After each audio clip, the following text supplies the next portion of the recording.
네, 저는 이번 글로벌 인플루언서 마케팅 트렌드 및 전략에 대해서 교육을 맡게 된 코리아 센터 해외광고팀의 이덕용이라고 합니다. 반갑습니다. 제가 한 40분 정도 진행을 하겠는데요. 최근에 글로벌 인플루언서 마케팅 해외 쪽으로 많은 수요가 좀 있습니다. 그래서 이 부분에 대해서 최근 트렌드가 어떻게 되는지, 광고주님께서 진행하실 때 어떤 전략으로 진행하셔야 되는지, 유의해야 할 사항은 무엇인지, 그리고 마지막 시점에는 제가 잠깐 간략한 팁까지 해서 한 40분 정도 공유해 드리도록 하겠습니다.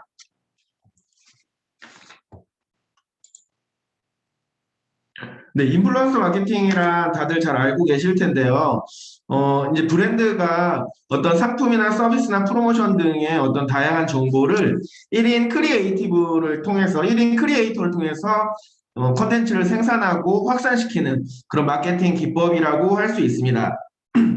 자, 인플루언서 마케팅은 보통 우리나라에서도 대중적으로 많이 진행하지만 보시는 바와 같이 미국이라든지 싱가포르, 중국 뭐 이런 등지에서도 활발하게 진행이 되고 있습니다. 보시면 이제 미국에는 미국인 인플루언서 아미송이라는 분도 활동을 하고 있고요. 싱가포르에서는 구찌나 샤넬이 인정한 요요카오라는 분 활동을 하고 있고, 중국에서는 타오바오 1위라고 하는 비아가 활동을 하고 있습니다. 뒷부분에 말씀을 드리겠지만 중국은 우리나라와 좀 달리 왕홍이라는 어떤 표현을 써서요. 인플루언서 마케팅이라는 말 자체를 하지 않습니다. 그래서 왕홍 마케팅 이렇게 표현을 하고 있습니다. 중국만의 특수성이 있는 부분인데 뒷부분에도 다시 한번 말씀드리도록 하겠습니다. 다들 많이 알고 계실 수는 있을 것 같습니다. 저희 인플루언서 마케팅 글로벌 산업 전망에 대해서 간략하게 준비해 봤는데요. 2020년 작년에 글로벌 인플루언서 마케팅 시장은 100억 달러로 되었습니다. 그리고 최근에 광고 소재라든지 컨텐츠 내용들이 텍스트에서 이미지로, 이미지에서 동영상으로 변화하고 있는 트렌드에 맞게 인플루언서 마케팅을 동영상 유튜브 채널이라든지 틱톡이라든지 인스타그램의 짧은 동영상을 활용하는 어떤 마케팅 방안, 그리고 인스타그램 스토리에 올리는 부분으로도 많이 진행을 하고 계십니다. 인플루언서 마케팅 매체 채널로는 페이스북, 유튜브, 인스타그램, 틱톡뿐만 아니라 미국이나 일본 등지에는 트위터를 통한 인플루언서 마케팅도 문의를 주시는 편입니다. 보통 대부분의 업종은 뷰티와 패션, 의류 업종들이 차지하고 있지만 최근에는 게임이라든지 식품, IT, 엔터테인먼트, 음식과 관련된 모든 분야에서 다양하게 활동을 하고 있습니다. 인플루언서 영향력별로 저희가 유형을 좀 나눠봤는데요. 이게 코트라에서 발표한 어떤 조사 데이터입니다. 그래서 이 내용을 보시면 크게 네 단계로 인플루언서를 규정을 하고 있는데요. 우리가 흔히 실생활에서 접할 수 있는 일반인이죠. 인플루언서라고까지 하기엔 좀 그런데 나노 인플루언서부터 해서 마이크로 인플루언서, 메가 인플루언서 이렇게 크게 네 가지 유형으로 분류를 하고 있습니다. 나노 인플루언서는 한 수백 명 정도 팔로워를 확보한 부분을 저희가 명칭을 그렇게 부르고 있고 한 1000명 이상부터 한 수천 명까지 한 10,000명, 20,000명 정도까지 이르는 사람들을 저희가 마이크로 인플루언서라고 지칭하고 있습니다. 매크로 인플루언서는 한 수만 명, 5만 명, 10만 명부터 40만 명 정도까지 특정 인플루언서의 팔로워 숫자를 규정할 수는 없지만 몇십만 정도 되는 팔로워를 보유하고 있는 분들, 그리고 약 50만 이상이 되고 100만 가까이 넘어가면은 그때는 거의 온라인상의 연예인급이라고 생각하시면 됩니다. 그래서 메가 인플루언서라고 연예인, 셀럽, 유명 크리에이터 등으로 크게 네 단계로 분류를 하고 있습니다. 보통 광고주님들께서 제품을 처음 런칭할 때는 메가 인플루언서나 매크로 인플루언서를 활용하기보다는 마이크로 인플루언서와 나노 인플루언서를 적절하게 많이 활용을 하셔서 현지 국가에서 소비자들의 제품에 대한 니즈라든지 피드백이라든지 아니면 컨텐츠 배포를 주 목적으로 많이 진행하고 계십니다. 우리 인플루언서 마케팅 진행하려면 어떻게 해야 되는지 간략하게 말씀을 드릴게요. 맨 처음에는 뭐 어느 국가에 할지, 어느 정도의 예산으로 할지, 뭐 몇 명을 할지, 뭐 이런 정도의 어떤 대략의 개요가 저희들 말로 브리프라고 하는데 컨텐츠 가이드에 대한 개요를 확정해 주셔야 됩니다. 그리고 나서는 그 어떤 제품을 홍보할지 상품이나 서비스를 선정을 해 주셔야 되고요. 몇 가지를 할지 뭐 이런 것도 선정이 되셔야겠죠. 그리고 그 제품 서비스 홍보할 수 있는 현지 국가의 인플루언서 섭외를 저희가 진행을 하고 있습니다. 해당 인플루언서가 섭외가 돼서 광고주님과 매칭이 되면은 그 상품을 서비스를 어떻게 홍보할지 컨텐츠 기획 단계를 들어가게 됩니다. 보통 인플루언서에 따라서 컨텐츠 기획을 하는 방식은 여러 방식으로 진행하기 때문에 단순히 제품을 소개하고 서비스를 홍보하는 홍보성 컨텐츠보다는 자연스럽게 제품이나 서비스를 홍보하고 녹아내리는 방식으로 최근에는 많이 진행을 하고 있습니다. 해당 컨텐츠 기획안이 통과가 되면 인플루언서들이 직접 컨텐츠를 제작하고 해당 컨텐츠에 대한 오타라든지 수정할 내용이 없으면 예정된 날짜에 업로드를 하게 됩니다. 아까도 잠깐 말씀드리긴 했는데 인플루언서 마케팅에 대한 관심도와 니즈는 매년 증가하고 있습니다.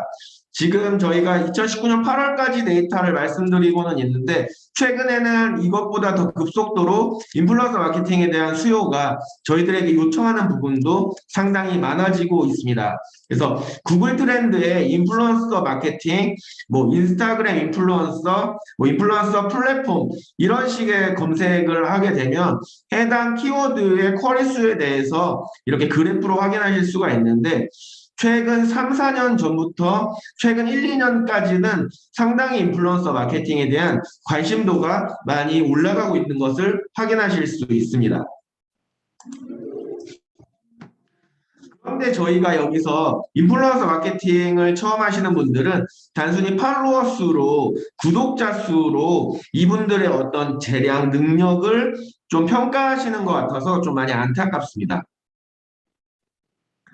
몇 번 들어보신 분도 계시겠지만 단순히 팔로워가 많고 구독자가 많다고 모두 좋은 좋은 인플루언서고 좋은 인플루언서 마케팅이 되는 것은 아닙니다. ER지수라는 개념이 어느 에드위크라는 자료에 공개가 됐는데요. 인게이지먼트 레이트라고 합니다. ER지수는 말 그대로 팔로워가 라이크, 좋아요, 공유, 댓글 등 그 컨텐츠에 반응하는 비율을 수치화해서 계산한 비율입니다.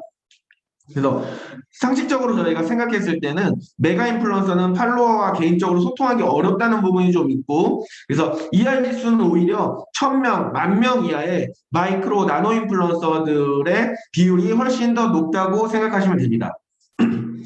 예를 들어 팔로워가 1000명 미만일 때에는 한 15% 정도의 비율이 적절한 ER지수라고 보시면 되고 팔로워가 10만 이하인 경우에는 3.3%에서 7.4%까지가 적절한 어떤 ER지수를 확보하고 있다고 보시면 됩니다. 예를 들어서 설명을 해드리겠습니다.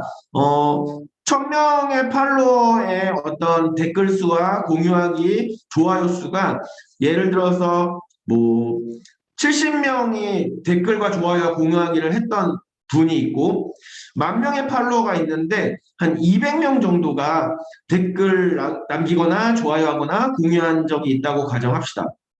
그러면 1000명의 팔로워의 ER지수는 7% 정도가 되는 거고 1000명에 70명이잖아요.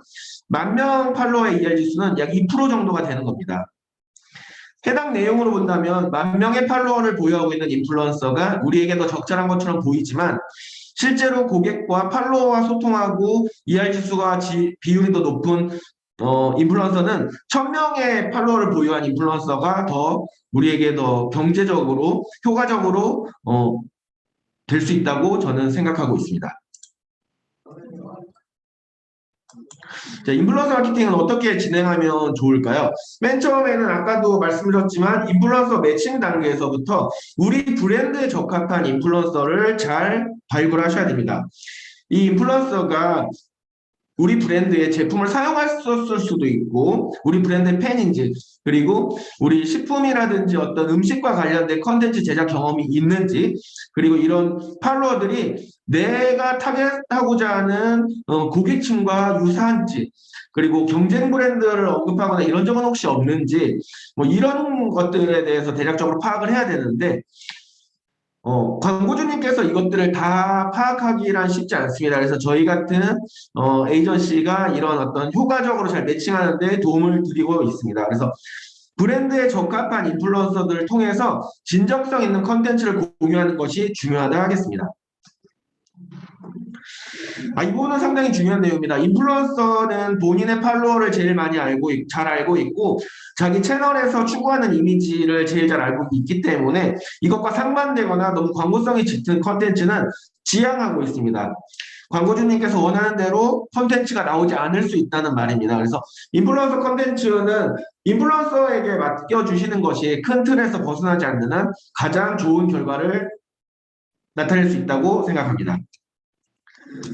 아까도 말씀드렸다시피 플랜을 구체적으로 세워야 됩니다. 예산은 어느 정도 되고 타겟할 국가는 어디인지 내가 찾고자 하는 인플루언서는 어떤 특성을 가지고 있는지 내가 홍보하고자 하는 상품 종류나 수량은 어떻게 되는지 컨텐츠 제작 일정은 언제로 해야 될지에 대해서 인플루언서와 협의하고 배송하고 이런 업로드까지 일정을 확인할 필요가 있습니다. 근데 이게 중요한 것은 인플루언서 마케팅은 말 그대로 인플루언서들이 우리 제품을 대신 체험해주고 홍보해주는 거기 때문에 제품에 대한 제공, 배송에 대한 부분들은 우리 광고주님께서 좀 챙겨주셔야 됩니다. 그래서 그 부분들은 당연히 인플루언서 마케팅 진행한다면 당연히 해야 되는 부분으로 인지해 주시면 좋을 것 같습니다.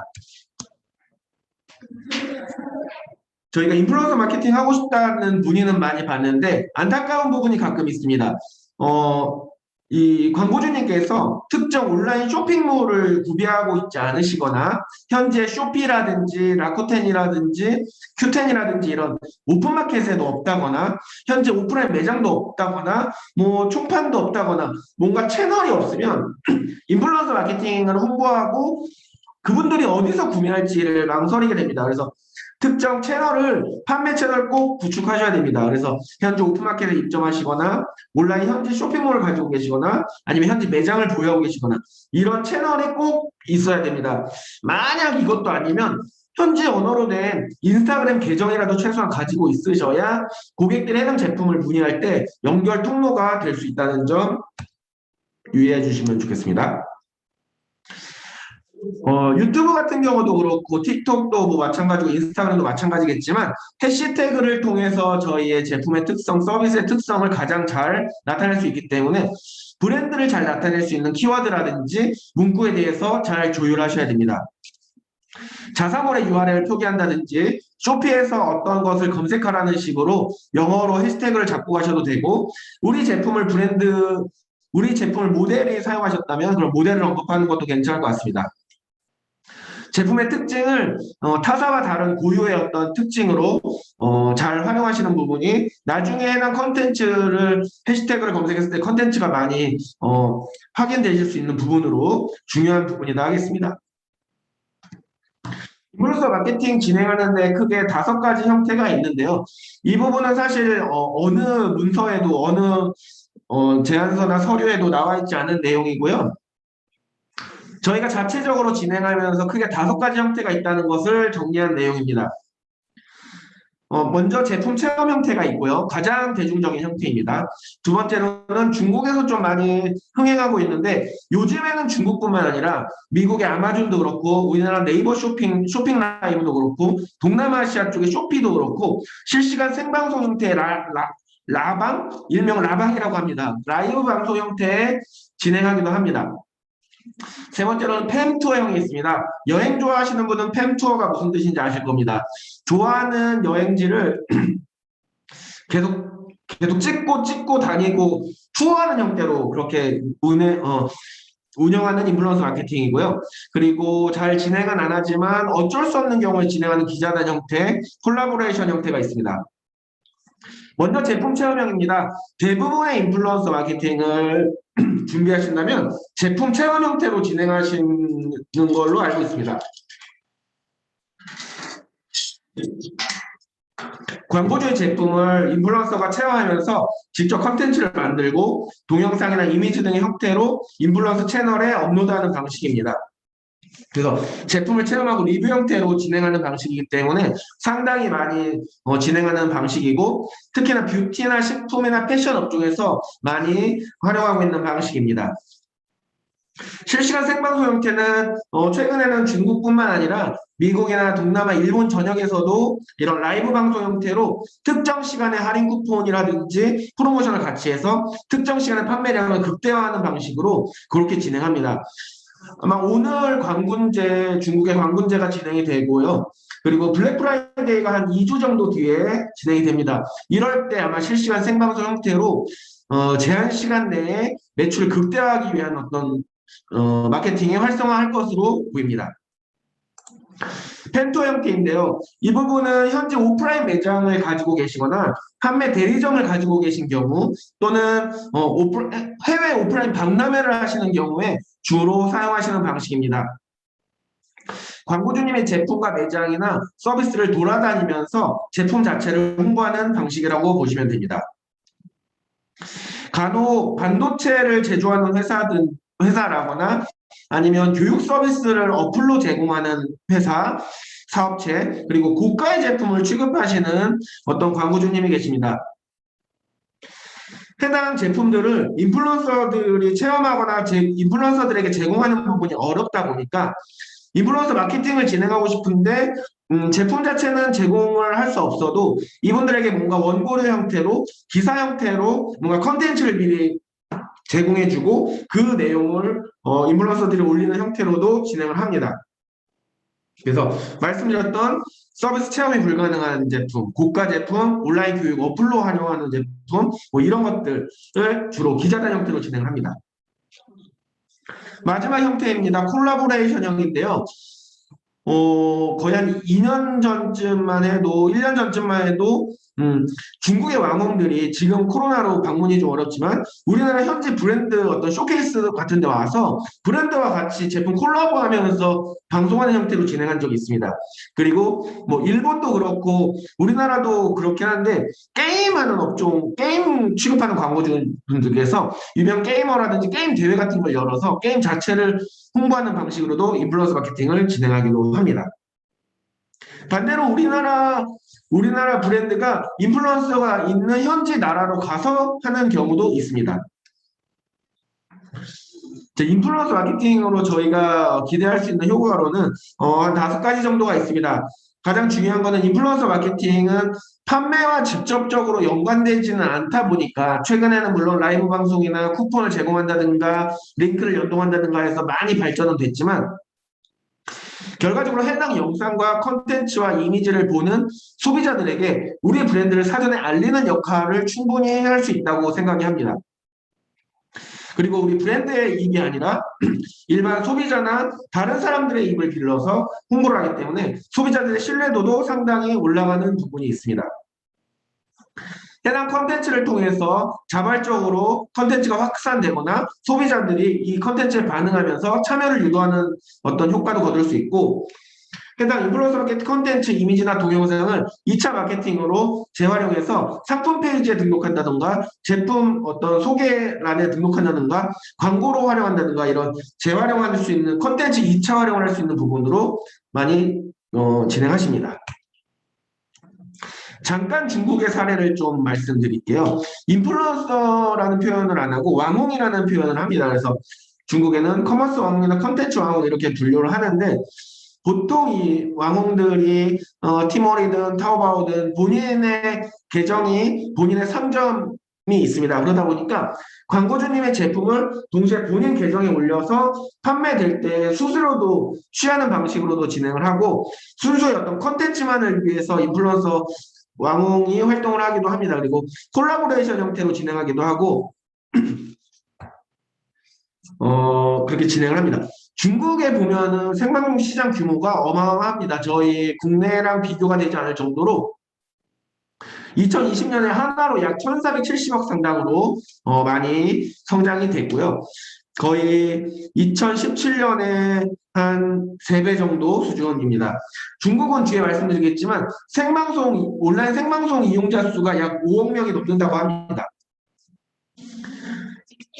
이 화면 맨 오른쪽으로 보시는 이즈보라는 중국 최대 생방송 어플이 있는데요. 웨이보의 공식 파트너 채널이기도 합니다. 그래서 우리가 예전에 뒤에도 말씀드리겠지만 중국의 왕을 처음 진행했을 때도 이즈보라는 채널을 통해서 저희가 중국의 왕호 마케팅을 진행했던 사례가 있고 약 1시간 정도 제품 하나를 가지고 1시간 정도를 그렇게 방송하듯이 진행하는데 정말 동시 시청자 수가 놀랍습니다. 이따 말씀드리겠습니다.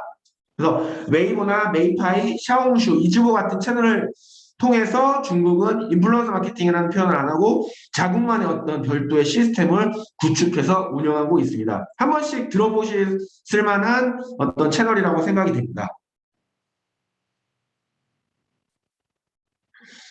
저희가 인플루언서 마케팅 진행했던 사례를 몇 가지 가져왔는데요. 맨 처음에는 중국 사례입니다. 아까 말씀드렸다시피 이즈보라든지 메이파이라는 어떤 어플을 통해서 실시간 방송을 하는데요.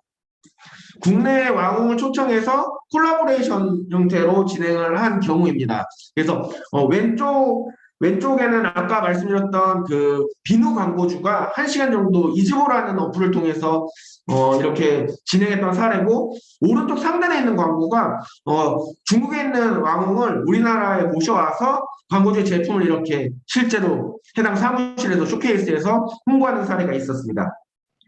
오른쪽 하단의 제품은 중국에 있는 왕홍이 우리나라에 와서 진행한 건 맞는데 다른 브랜드랑 같이 PPL 형태로 계속적으로 그 방송을 계속적으로 진행하고 참여했던 광고주였습니다.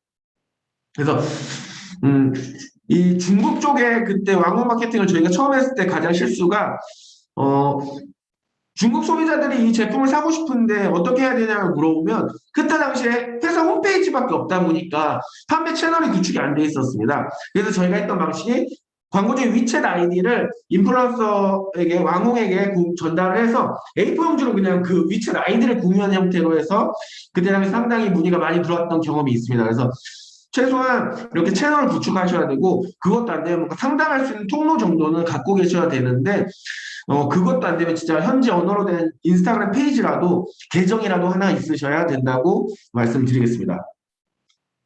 중국 쪽에 저희가 맨 처음 진행했던 이 왕홍, 맨 왼쪽에 있는 왕홍 보이시죠? 좋아요 개수 한번 세보시겠어요? 100만이 넘습니다. 그리고 동시 시청자 수가 약 656만이었습니다. 그래서 이때 깜짝 놀랐습니다. 와, 이렇게 많이 시청을 하는구나.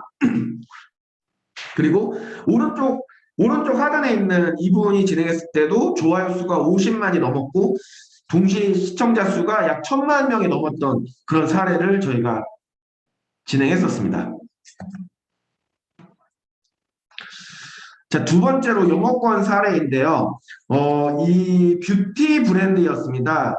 화장품 편집샵 브랜드였고 이제 호주에서 사업을 하시는 분인데, 이 인플루언서는 아마 미국인인 걸로 저는 기억합니다. 이게 좀 오래되긴 했는데 2명을 섭외해서 저희가 진행을 했습니다. 그래서 화장품 사용 후기를 저희가 촬영을 해서 한 10분 정도, 5분 정도 내외 영상을 진행했는데, 이때 당시에 11월에 진행했을 때의 회원가입이 그해 1월부터 8월까지의 모든 회원가입 수보다는 무려 17배나 증가했던 사례들이 있습니다. 그래서 저희가 이때부터 2018년 초반, 2017년 후반, 2018년 초반부터 인플루언서 마케팅이 어떤 회원가입이라든지 제품 구매에 상당한 영향을 주는구나라는 인식을 저희도 하게 되었습니다.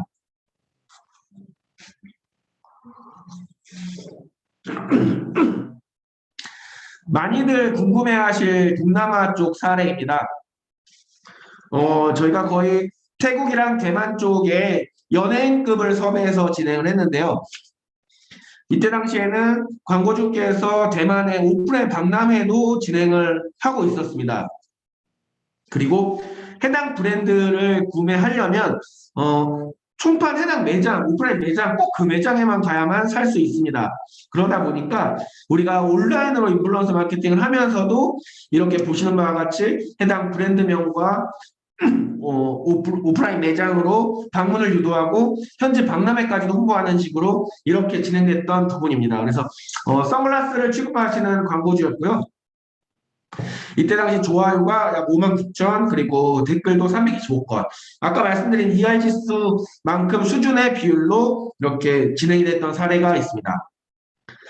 마찬가지 광고주가 태국에서 진행했던 사례인데요. 거의 연예인급으로 저희가 섭외했던 경우였고 여기서는 오프라인 박람회는 진행하지 않았고 오프라인 매장으로 방문을 유도한 형태로 진행을 했고 이때 좋아요가 32만 건, 뭐 댓글이 1640건 이런 식으로 좀 나왔던 사례가 있습니다.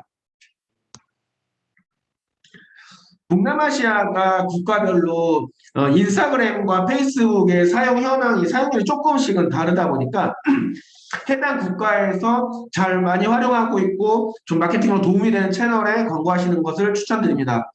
참고로 싱가포르 같은 경우는 인스타그램을 더 선호하는 걸로 알고 있고요. 대만 같은 경우는 이제 페이스북을 더 선호하는 걸로 알고 있습니다. 근데 이게 트렌드가 뭐 정해져 있는 부분은 아니다 보니까 해당 국가에 잘 맞는 채널을 선정해서 진행하시기를 권장드립니다. 최근에 일본 쪽의 사례들이 저희가 많이 있는데요. 일본 쪽 사례를 좀 보여드리겠습니다. 하나는 의류 패션 업종에서 진행했던 사례고 하나는 이제 뷰티 쪽 업종에서 진행했던 사례입니다. 의류 쪽에서 진행했던 사례인데 이분께 한 10여 종 정도의 의류 제품을 제공을 하고 실제 착용한 리뷰 컨텐츠를 저희가 제작을 했습니다.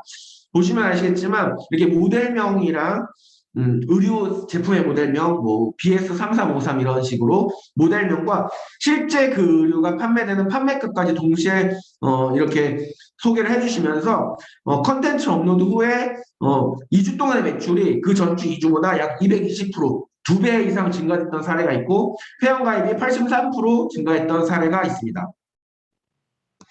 오른쪽 부분인데요. 신상품 출시에 맞춰서 저희가 뷰티 업체에서 진행한 인플루언서인데 당시 4월에 신상품을 다 완판했던 사례가 있었습니다. 자, 이제 좀 마무리하겠습니다. 그리고 제가 좀 궁금한 사항을 좀 질문도 받고 그리고 몇 가지 팁도 드리기로 했었죠. 그거를 전달 드리도록 하겠습니다. 저 인플루언서 마케팅 집행할 때 한 5가지 정도 포인트 짚고 가야 될 점을 좀 말씀드리겠습니다. 인플루언서 마케팅은 말 그대로 내가 제품을 홍보하고 싶은데 이 인플루언서들이 해당 제품을 체험하게 하는 방식이다 보니까 제품에 대한 선정도 있고 인플루언서에 대한 선정도 있고 진행 방향, 기획 방향에 대한 선정도 있고 하기 때문에 배송도 해야 되고 하기 때문에 최소한 한 달 전부터 준비는 하셔야 됩니다. 물론 전혀 이슈 없이 그리고 컨텐츠에 대한 가이드가 없이 인플루언서들이 알아서 해주는 경우일 때에는 뭐 약간 시간이 단축될 수도 있고 배송에 대해서 좀 시간이 단축될 수도 있고 하겠지만 그래도 일반적으로 유튜브 채널에 동영상을 만든다 뭐 이런 식으로 할 때에는 최소한 한 달 전부터 좀 준비하시는 것이 좋습니다. 그리고 인플루언서 발굴할 때도 이 브랜드와 적합한지 여부를 검토를 하셔야 됩니다. 아까 몇 가지 말씀드렸죠. 내 브랜드의 팬인지, 그리고 타 브랜드를 진행한 사례가 있는지, 그리고 이 브랜드의 이 인플루언서들의 팔로워가 내 타겟군과 맞는지, 뭐 이런 정도를 다 비교하셔야 되고, 결과적으로 비용인데, 팔로워 대비 ER 지수가 어느 정도 되는지, 이 비용 대비 이 팔로워 규모의 인플루언서가 적정한지, 이런 것들을 선별하는 작업들, 매칭하는 작업들이 좀 필요합니다. 저희가 진행하면서 가장 곤란했을 때는 인플루언서 마케팅을 진행하는데 이 컨텐츠에 대해서 어떤 흐름이라든지 컨텐츠 방향을 인플루언서들에게 좀 전적으로 의지하고 맡겨주시면 이분들이 최소한 부정적인 리뷰나 부정적인 표현을 하지 않습니다. 그래서 너무 광고성이 짙고 내 제품만을 계속 강조하면 컨텐츠가 재미도 없을 뿐더러 이분들이 팔로워를 맺고 있는 팔로워들에게 뭔가 더 다가가지가 못합니다. 그리고 상품 자체도 홍보하는 게 되게 좀 퇴색될 수가 있어서 너무 광고성 짙은 컨텐츠 그리고 너무 내 의도를 반영하려고 하는 어떤 컨텐츠는 좀 지양해 주시고 해당 컨텐츠 내용에 대해서는 우리 인플루언서들 고유의 어떤 상황에 맞게끔 해주시는 것이 중요하다고 생각하겠습니다. 그리고 몇 번 말씀드렸지만 고객과의 접점 채널이 구축돼 있으셔야 됩니다. 그래서 현재 언어로 된 쇼핑몰이 있으면 제일 좋고요. 그것도 아니라면 뭐 오픈마켓에 입점해 있고 해당 브랜드 채널을 운영하고 계시면 좋고요. 그 오픈마켓에도 없다면 최소한 아까 말씀드렸던 인스타그램 현지 계정이라도 갖고 계셔야 고객들이랑 소통할 수 있는 통로를 마련하실 수 있습니다. 그리고 또 한 가지 더 유의해 주셔야 될 것은 이제 키워드 해시태그에 대한 부분인데 우리 제품과 우리 서비스를 고유하게 나타낼 수 있는 키워드인지도 봐야 되고요. 너무 그렇게 되다 보면 조회수 자체가 찾는 어떤 쿼리량 자체가 적기 때문에 좀 일반적인 키워드, 이슈되는 키워드 또는 제품의 어떤 특성을 나타내는 키워드 이런 것들로 적절하게 한 10개 이내로 해시태그를 활용하시는 것이 좋고요. 그리고 뭐 쇼피에서 우리 제품 뭐를 검색하라는 식으로 영어로 해시태그를 그렇게 번역해서 만들어서 하는 경우도 있습니다. 그래서 요 한 5가지 정도를 좀 중요한 포인트로 잡고 진행하시길 좀 추천드리고 있습니다. 제가 인플루언서 마케팅을 진행하고 이런 좀 교육들을 상당히 진행을 많이 하다 보면은 몇 가지 좀 나오는 질문들이 있어서 좀 추려왔습니다. 그거에 대해서 제가 마지막으로 팁을 몇 가지 드리고 이번 교육을 마치도록 하겠습니다. 가장 많이 궁금한 건데요. 인플루언서 마케팅 효과 측정을 어떻게 하나요? 효과가 좋나요? 이렇게 여쭤보시는 분들이 많습니다. 제가 아까 말씀드렸지만 인플루언서 마케팅의 특성상 뭔가 판매라든지 가입이라든지 뭔가 DB를 남긴다든지에 대한 직접적인 것보다는 이 자체 서비스와 제품을 알리는 차원으로 접근하시는 게 가장 좋습니다. 그럼에도 불구하고 이거에 대해서 직접 판매가 되는지 여부를 체크하는 방식은 해당 인플루언서 컨텐츠에 쿠폰 코드를 발행해서 해시태그로 반영하는 방법도 있고요. 구글 URL에 UTM 태그 값이라고 해서 특정 태그 값을 설치해서 인플루언서 컨텐츠에 그 링크를 싣는 방법도 있습니다. 그리고 전화 상담하는 분들은 특정 채널, 특정 전화번호를 따로 그 회선을 따로 따시거나 회선 따로 전화를 받으시면서 상담 문의권을 체크하는 경우도 있습니다. 물론 해외의 경우에 좀 쉽지는 않겠지만 그렇게 하는 경우도 있었습니다. 그런데 저희가 일반적으로 효과 측정을 해드리는 방식은 인플루언서 마케팅을 진행하기 한 2, 3주 전의 데이터와 인플루언서 컨텐츠가 나오고 나서 한 2, 3주 뒤의 데이터를 비교해 드립니다. 유입량이라든지 판매량이라든지 회원 가입수라든지 컨텐츠 조회수라든지 이런 것들을 비교해 드리면서 어느 정도 효과가 있다라고 저희가 이렇게 매칭을 좀 시켜드립니다. 그게 아마 지금 가장 적절한 효과 측정하는 방법이지 않을까 생각이 됩니다. 어떤 인터랙션이라든지 뭐 이런 것들로 인해서 뭐 비교하는 방법이 좀 있고요. 그리고 별도의 이벤트 페이지를 하나 만들어서 인플루언서 마케팅용 페이지를 하나 만들면 됩니다. 그래서 거기에 들어오는 유입수라든지 이런 걸 체크할 수가 있고 이벤트 페이지를 활용했을 때에는 이제 인플루언서 컨텐츠를 본 사람들이 그 페이지를 방문했을 때 어떤 모수들도 잠재 고객들도 확보할 수가 있어서 그런 방식으로 진행하는 것을 추천을 드립니다. 근데 이 모든 것들이 시간을 좀 두고 하셔야 되는 부분이라서요. 너무 급하게 진행하시면은 좀 원활하게 되지는 않을 수 있을 것 같습니다. 한 달 정도의 어떤 기간을 두고 진행을 하셔야 됩니다. 두 번째로 많이 듣는 질문입니다. 인플루언서 마케팅 진행하고 싶은데 견적 좀 주세요. 얼마예요? 이렇게 하시는 분들이 있는데 사실은 인플루언서 마케팅은 아까 말씀드렸던 크게 5가지의 방향으로 진행이 되고 이분들이 채널을 어디로 할지에 대한 부분도 중요하고 이분들의 팔로워 수가 평균 재생 수가 ERG 수가 얼마인지에 따라서도 금액은 바뀌는 부분이라서 어느 제품을 어떤 형태로 어느 채널에 언제 올릴지에 대한 부분이 나와줘야 견적도 협의가 될 수 있습니다. 그러다 보니까 광고주님께서는 처음 진행할 때 망설이잖아요. 해당 예산을 좀 편성하신 후에 이 예산에 맞게 인플루언서 마케팅의 목표를 설정하시고 인플루언서를 발굴하는 것이 중요합니다. 예를 들어서 뭐 한 200만 원 정도 예산으로 진행하고 싶다라고 하면 200만 원으로 진행했을 때 나의 기대 효과를 거꾸로 생각해 보시는 거죠. 보통 한 200만 원이면 한 10,000명 정도 들어오면 좋겠습니다. 뭐 이런 식으로 생각할 수도 있는 거잖아요. 그리고 우리 페이지에 10,000명 정도 들어오면 한 100명 정도는 구매하니까 200만 원 정도 들여서 한 100명 정도 구매하면 저는 될 것 같습니다. 이런 목표를 잡으시면 그때부터 이제 견적이 계획이 나오는 겁니다. 그래서 그때부터 인플루언서로 만 명을 들어오기 위해서 몇 명이 이 컨텐츠를 봐야 되고 팔로워가 몇 명인 사람들의 ER 지수가 몇인 사람들을 컨텐츠를 활용해야 되는지가 답이 나오는 거거든요. 이렇게 말씀을 드렸는데도 계속 견적을 요청하시는 분이 있어서 저희의 수많은 경험을 바탕으로 대략적인 어떤 비용을 산출해 봤습니다.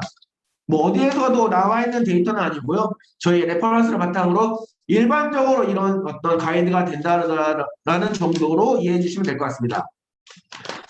보통 인스타그램을 섭외할 때는 팔로워 1인당 20원에서 최대 50원 정도 사이로 생각하시면 됩니다.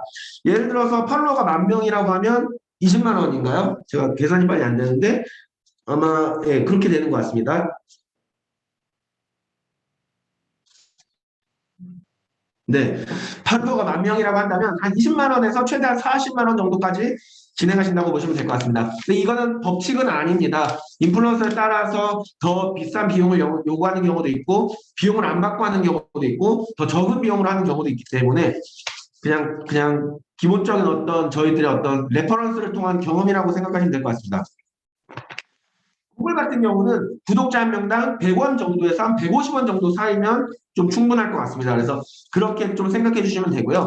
실제로 저희가 광고를 진행해 봤을 때 인스타그램 광고는 한 5,000원 정도, 4,000원 정도를 사용하시면 한 도달 범위가 한 1,000명 정도한테 도달이 됩니다. 그 말은 뭐냐면, 인스타그램 팔로워 한 명당 한 4원에서 5원 정도 된다고 광고비로 생각하시면 되거든요. 근데 인플루언서 마케팅은 제가 20원에서 50원이라고 말씀드렸잖아요. 일반 광고를 진행하는 것보다 실질적으로 단가 면에서는 더 비쌀 수밖에 없습니다. 이분들의 팬이 확실히 자기가 보유하고 있는 팬들이다 보니까 일반 광고는 타겟을 우리가 지정하겠지만 무작위로 노출되는 거고 이분들은 자기의 팬들에게 노출되다 보니까 아무래도 단가적인 부분에서 광고를 진행하는 것보다는 비쌀 수 있습니다. 근데 이걸 그렇게 가격적인 부분으로 접근하시면 안 되고 아까 말씀드린 바대로 인플루언서 마케팅을 왜 하는지 이게 새로운 신상품이기 때문에 우리 입이 아니라 다른 사람들, 유명한 사람들의 입을 통해서 신뢰도를 확보하고 인지도를 쌓는 차원이라고 생각하시면 이게 그렇게 가격적인 부분으로 접근을 안 하시게 될 것 같습니다. 그래서 그런 부분 염두해 주시면 될 것 같고 인플루언서 마케팅을 할 수밖에 없는 조건의 광고주님들이 계십니다. 광고를 하고 싶은데 내 컨텐츠가 없는 경우, 내가 뭔가 동영상을 지금 제작할 수 없는 경우, 현지 소비자들의 어떤 컨텐츠가 없는 경우에는 인플루언서들이 제작한 컨텐츠를 가지고 활용할 수 있기 때문에 이런 부분 때문에라도 광고를 못하고 인플루언서 마케팅을 진행하는 경우도 있습니다. 네, 그래서 컨텐츠가 충분하신 분께서는 일반 매체를 활용한 광고를 진행하시는 게 비용적인 부분에서는 더 유리하시고요. 현재 어떤 컨텐츠를 확보하고 싶고 뭔가 내 컨텐츠가 아직 없는 충분하지 않은 경우에는 인플루언서 마케팅을 활용해서 컨텐츠를 확보하시는 경우가 추천을 드립니다. 인플루언서 마케팅 같은 경우는 제품에 대해서 뭔가 단기간에 이슈를 끌어들이기에는 참 성과적인데 이게 제품 특성이 뚜렷해야 되고 경쟁력이 없으면은 사실은 휘발성이 강한 컨텐츠다 보니까 그렇게 기대했던 것만큼 성과를 안 나올 수도 있습니다. 그래서 시장 경쟁력이라든지 내 제품의 특성을 정확히 파악해서 진행하는 것을 추천드리고 광고로서는 설명할 수 없는 실제 어떤 리뷰 형태이다 보니까 어떤 그런 것들을 활용하실 때 인플루언서 마케팅이 참 도움이 된다고 생각이 됩니다. 네. 제가 좀 많이 말씀을 드렸는데요. 오늘 정해진 시간이 여기까지 돼서 이 정도로 좀 진행하도록 하겠습니다. 궁금한 사항 있으시면 지금 보여드리는 메일이라든지 전화번호로 바로 연락 주시면 되고요. 자료에 대해서 더 필요한 부분이 있으시면 언제든지 말씀 부탁드리겠습니다. 혹시 질문이 있으면 채팅에 남겨주시면 저희 발표자가 나중에 또 답변을 드리도록 하겠습니다.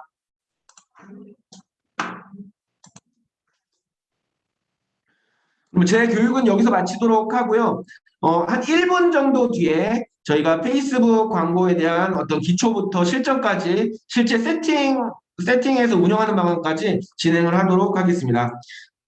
네, 제 교육을 들어주셔서 대단히 감사합니다.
네, 안녕하세요.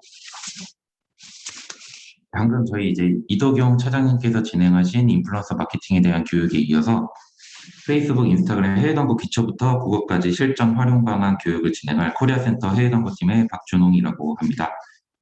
자, 그럼 바로 교육을 진행해 볼 텐데요.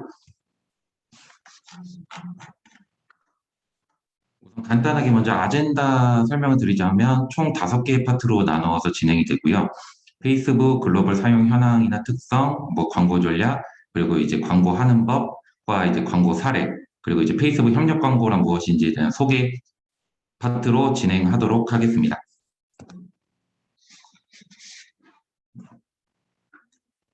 네, 그럼 첫 번째로 페이스북 글로벌 사용 현황 및 특성에 대해서 설명드리도록 하겠습니다. 현재 이제 화면에 보이시는 것처럼 2020년 6월 기준으로 이제 페이스북에서 공식 집계한 자료인데요. 약 6월 기준으로 글로벌 페이스북 사용자 수는 페이스북이 약 25억 명, 인스타그램이 약 10억 명으로 합쳐서 약 35억 명에 달하는 사용자가 페이스북 및 인스타그램을 현재 사용을 하고 있습니다. 주요 국가별로 2020년 6월 기준으로 했을 때 미국 같은 경우는 사용자 수가 약 2억 2천 명에 달하고요. 브라질이 1억 3천 명, 1억 3천만 명, 대한민국이 1,700만 명, 태국이 5,400만 명. 이처럼 이제 다양한 국가에서 많은 유저들이 사용하고 있는 전 세계 최대 소셜 미디어라고 봐주시면 될 것 같습니다.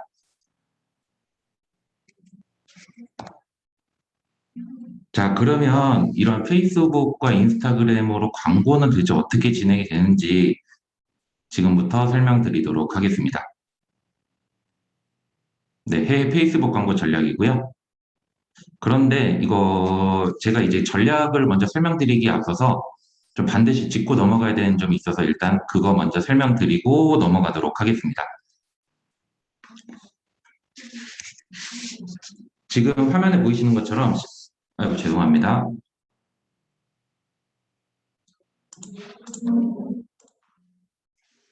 지금 화면에 보이시는 것처럼 실제로 이제 페이스북 광고를 100% 활용을 하기 위해서는 자사 사이트를 가지고 계시는 게 이제 필수적인 요소 중 하나인데요. 물론 이제 오픈마켓, 즉 뭐 큐텐이라든지 아마존이라든지 뭐 쇼피파이라든지 라쿠텐 같은 플랫폼에 입점하신 상태여도 페이스북 광고를 통한 이제 홍보는 가능한데 대신에 정확한 이제 성과 측정, 즉 뭐 이제 구매 전환 수라든가 구매 전환 금액 등과 같이 이제 성과를 파악하시기 위해서는 아무래도 이제 자사 사이트를 실제로 이제 구축해서 운영하시는 거를 추천드리고 있습니다. 그래서 이제 고객들이 이용하시게 될 자사 사이트를 이제 현지 고객분들의 니즈에 맞춰서 예를 들어서 경쟁사나 혹은 현지 쇼핑몰 등을 벤치마킹해 현지 최적화를 해 나가시는 부분이 매우 중요한데요. 예를 들어서 이제 뭐 화면에도 써 있는 것처럼 상품 페이지의 언어 번역이나 혹은 UI 아니면 이벤트 결제 방법, 즉 뭐 PG 서비스들이 있겠죠. 뭐 신용카드 결제라든지 아니면 예를 들어서 라인페이나 중국으로 치면 알리페이 같은 이런 결제 방법과 그리고 배송 이러한 부분들이 어느 정도 이제 준비가 잘 되어 있어야 고객분들이 저희 사이트 내에서 제품을 구매하시는데 불편함이 없이 진행이 될 수 있기 때문에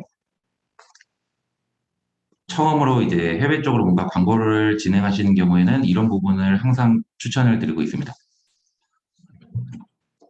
자, 지금 보시는 화면에 2개의 페이지가 보이실 텐데요. 이제 동일 브랜드의 사이트고요. 왼쪽 게 국내 사이트고 오른쪽 게 일본 사이트입니다. 보시면 동일 브랜드고 파는 제품도 완전 동일한데 겉보기에는 완전 다른 사이트처럼 보이는 것처럼 이제 아무래도 현지에서 좀 추구하시는 그런 디자인이라든가 뭐 UI 혹은 뭐 메신저와 같이 우리나라 같은 경우는 보시는 것처럼 이제 화면에 이제 카카오톡 상담하기라는 버튼이 있는데 일본 같은 경우는 이제 카카오톡보다는 라인을 주로 사용을 하고 계시기 때문에 일본 사이트에는 이제 라인 이모티콘이 들어가 있는 걸 보실 수가 있고요. 아니면 뭐 국내에서는 뭐 카카오톡 친구 추가를 한다던가 이런 식으로 하면은 뭐 쿠폰을 주거나 아니면 뭐 포인트를 주는 식인데 일본 사이트의 경우에는 이제 라인 친구 추가 시 뭐 10% 할인 쿠폰 등을 제공해 주는 등 이런 부분에서 좀 차별점을 보이고 있습니다.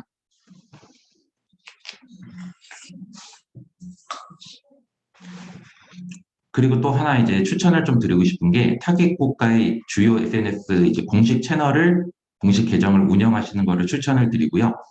뭐 예를 들어서 이제 페이스북이라든지 라인이라든지 인스타그램이라든지 트위터 혹은 유튜브도 될 수 있겠고 뭐 핀터레스트나 페이스북 메신저 등 다양한 이제 SNS 채널이 존재하는데 이런 식으로 이제 뭔가 해외 홍보를 사이트를 구축해서 혹은 어딘가 오픈마켓에 입점해서 판매를 진행하실 때 이런 이제 SNS 채널을 통해서 뭐 다양한 이벤트 소식이라든지 신제품 발매라든지 이런 이제 다양한 소식들을 유저분들에게 바로 전달하실 수도 있고 또한 이제 일부 업체에서는 뭐 예를 들어서 이제 페이스북 페이지나 혹은 인스타그램 계정을 통해서 뭐 DM 메시지 즉 이제 메시지 다이렉트 메시지를 받으셔서 그걸로 뭐 주문을 처리해 드리는 경우도 있고 혹은 CS 처리를 도와드리는 경우도 있습니다.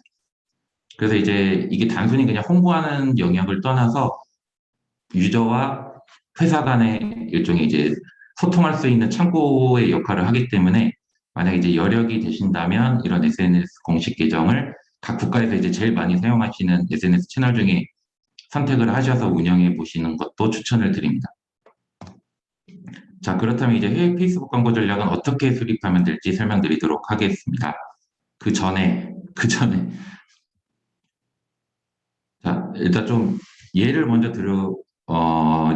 좀 먼저 말씀드리고 싶은데요.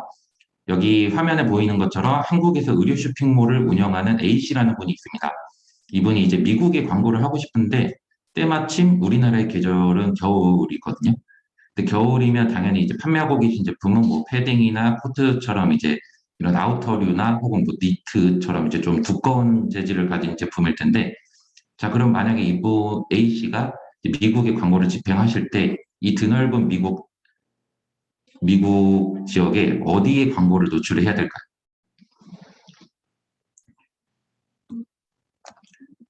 아무래도 이제 뭐 취급하시는 제품이나 혹은 이제 내가 타겟하고 있는 국가의 현지 기후나 특성에 따라서 광고 전략도 차별화되어 적용이 되어야 합니다.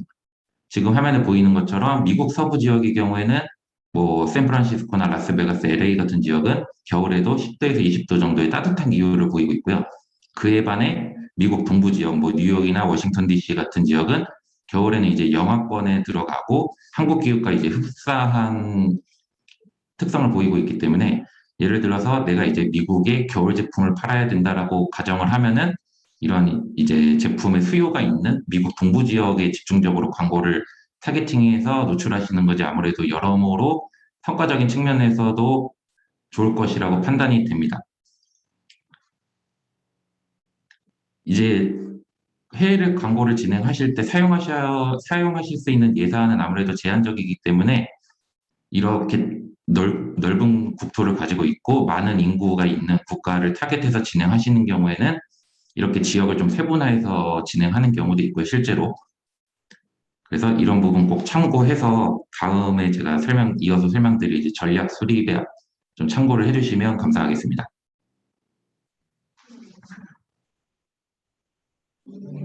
네, 앞서 말씀드렸던 이제 모든 내용들이 일종의 이제 이런 전략을 수립하는 데 있어서 다그 기반이 되는 내용들이기 때문에 아까 앞서 말씀드렸던 이제 사이트의 현지 최적화와 아니면 뭐 SNS 공식 채널 운영이라든가 혹은 이제 타겟팅을 할 때 내가 취급하는 제품과 타겟하는 국가의 이제 국가 특성이나 기후 특성에 맞춰서 광고를 어떤 식으로 노출해야 되는지 이런 부분들을 전부 이제 참고를 해주시면 감사하겠습니다. 자, 그럼 이제 본격적으로 광고 전략을 어떤 식으로 수립하면 되는지 좀 설명을 드리려고 하는데요. 우선 크게 세 가지로 분류를 해봤는데 첫 번째로는 이제 서비스를 파악하기입니다. 우선은 뭐 어떤 서비스를 내가 운영하고 있는지, 그리고 어떤 제품을 판매하고 있는지, 그리고 뭐 사이트 혹은 앱 같은 경우 구조는 어떻게 되는지, 그리고 고객분들이 우리 사이트나 앱에서 제품을 구매하실 때 경로는 어떻게 되는지, 그리고 현지에서 우리 제품의 가격 경쟁력이나 시장 경쟁력은 어떤지, 이런 부분들을 우선 파악을 하셔야 되고요. 두 번째로는 이제 목표를 파악하기입니다. 우리가 이 광고를 진행하는 목적, 즉 KPI는 무엇인지, 뭐 매출을 늘리기 위함인지, 아니면 회원을 늘리기 위함인지, 혹은 뭐 유튜브 채널을 운영하신다고 하면은 채널 구독자 수를 늘리는 게 목표이신지 이런 목적을 사전에 파악하시는 게 매우 중요하고요. 그 다음으로 이제 앞서 파악했던 내용들을 기반으로 해서 캠페인 구조를 수립하시면 되는데 이 캠페인 구조를 수립하실 때도 캠페인의 목표는 무엇인지 뭐 회원 트래픽을 많이 모아오는 건지 아니면 뭔가 구매나 뭐 회원가입 같은 전환을 발생하는 건지 이런 목표가 무엇인지 정해 주셔야 되고 그 다음은 타겟은 누구인지 뭐 여성인지 남성인지 혹은 뭐 여성이라면 몇 세부터 몇 세까지의 여성인지 뭐 이런 부분들을 이제 사전에 좀 정의를 해주셔야 되고요. 그 다음 뭐 마지막으로 제일 중요한 이제 고객들이 실제 이제 페이스북이나 인스타그램 하면서 접하시게 될 크리에이티브 즉 광고 소재들을 어떤 식으로 제작을 해서 타겟을 유도할 건지 우리 사이트로 이런 부분들을 사전에 체크를 해서 진행을 하셔야 좀 더 효율적인 캠페인 집행이 가능합니다. 자, 지금 보고 계시는 화면은 페이스북 광고 정책에 대한 좀 제가 실제로 광고 운영을 하면서 많이 좀 도움이 되실 것 같은 미세먼지 팁들을 좀 모아봤는데요. 우선 이제 최근에 이제 코로나가 이제 전 세계적으로 많은 이제 좀 이슈를 일으키면서 페이스북이나 인스타그램에서 광고를 진행할 때 광고가 불가능한 제품들이 있습니다. 이 첫 번째 줄에 있는 것처럼 마스크, 손소독제, 뭐 성인용품이나 일부 금융상품, 뭐 예를 들어서 뭐 코인 등이 있는데요. 그리고 뭐 약물 등과 같은 약 31가지 금지된 콘텐츠가 존재합니다. 이런 이제 제품들로 예를 들어서 이제 뭐 이미지를 만들어서 광고를 하게 되면은 페이스북에서 해당 콘텐츠들은 전부 이제 광고를 오프시킨다고 보시면 되고요, 강제로. 이런 경우에는 뭐 소재를 바꾸거나 아니면 제품을 바꾸지 않는 이상 광고가 불가능하기 때문에 이런 부분 잘 모르시는 경우가 있어서 좀 광고를 진행하시기 전에 참고해 주시면 좋을 것 같고요. 그리고 일전에는 비포 앤 애프터라 그래서 이제 뭐 예를 들어서 뭐 메이크업 같은 걸 할 때 메이크업을 하기 전 사진과 메이크업을 하고 난 후의 사진을 이제 같이 사용을 해서 광고로 많이 활용을 하셨었는데 이 또한 현재는 불가능하고요. 페이스북 측에서 전부 그런 약간 비포 앤 애프터 컨셉의 이미지는 사용을 못하도록 차단을 하고 있습니다. 그리고 세 번째로는 노출이 높은 이미지 혹은 자극적인 활동의 콘텐츠 뭐 예를 들어서 그런 게 있을 수 있겠죠. 뭐 속옷이라든지 아니면 특정 신체 부위가 뭐 노출이 되고 있다든지 그런 식의 콘텐츠도 마찬가지로 광고가 불가능하기 때문에 참고해 주시면 감사하겠습니다. 여기 가로 안에 써 있는 것처럼 처음에 광고 소재를 등록할 때는 대부분 이제 인공지능, 페이스북 인공지능이 검수를 하고요. 그런데 만약 이제 해당 검사에서 우리 제품은 우리 이미지는 전혀 문제가 없는데 우리 광고가 거절당했다. 그런 경우에는 이제 실제로 검토 요청을 넣을 수가 있는데 이런 경우에는 페이스북의 직원이 직접 검수를 해서 최종적으로 결정을 내려주게 됩니다.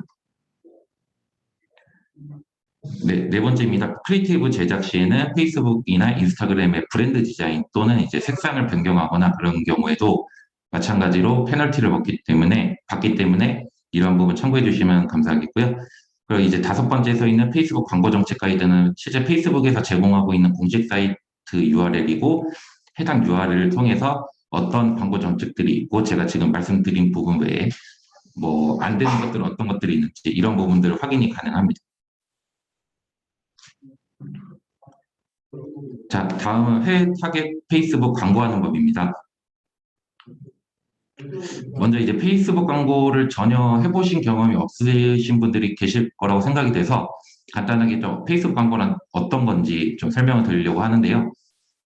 우선 페이스북 광고는 저희가 이제 그냥 이제 좀 간략하게 페이스북 광고라고는 말씀을 드리는데 실제로는 페이스북과 인스타그램 그리고 이제 메신저, 오디언스 네트워크 등 다양한 지면에 이제 광고를 진행하실 수가 있고요.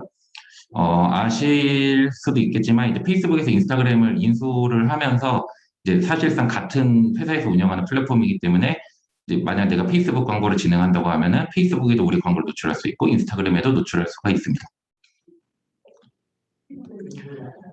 네, 다음은 페이스북 광고 특징인데요. 일단 가장 대표적인 특징을 대자하면 아무래도 이제 여기 써 있는 것처럼 핵심 타겟과 맞춤 타겟, 유사 타겟이 있겠습니다. 우선 핵심 타겟은 가장 기본이 되는 타겟팅으로서 페이스북의 다양한 정보, 즉 뭐 가입하실 때 입력한 뭐 내가 졸업한 대학교라든지 내가 현재 다니고 있는 회사나 뭐 생년월일 등을 기반으로 해서 타겟팅할 수 있는 기본 타겟팅 방식이고요. 두 번째로 이제 맞춤 타겟은 사실 이제 페이스북 광고의 꽃이라고 할 수가 있는데 이제 리타겟팅 간단하게 말씀드려서 예를 들어서 우리가 가지고 있는 사이트나 혹은 앱에 방문했던 방문자의 정보나 혹은 페이스북 컨텐츠에 참여한 정보를 통해서 그분들한테 다시 한번 우리 광고를 노출시켜서 유도를 하는 형태의 타겟이라고 봐주시면 될 것 같고요. 그리고 세 번째로 이제 유사 타겟 같은 경우는 두 번째 설명드렸던 맞춤 타겟하고 행동 패턴이 유사한 그런 유사한 그룹을 별도로 특정을 해서 해당 유저들한테 추가적으로 타겟팅을 해 사이트로 유도를 할 수 있는 유사 이제 타겟팅 방식이라고 보시면 될 것 같습니다.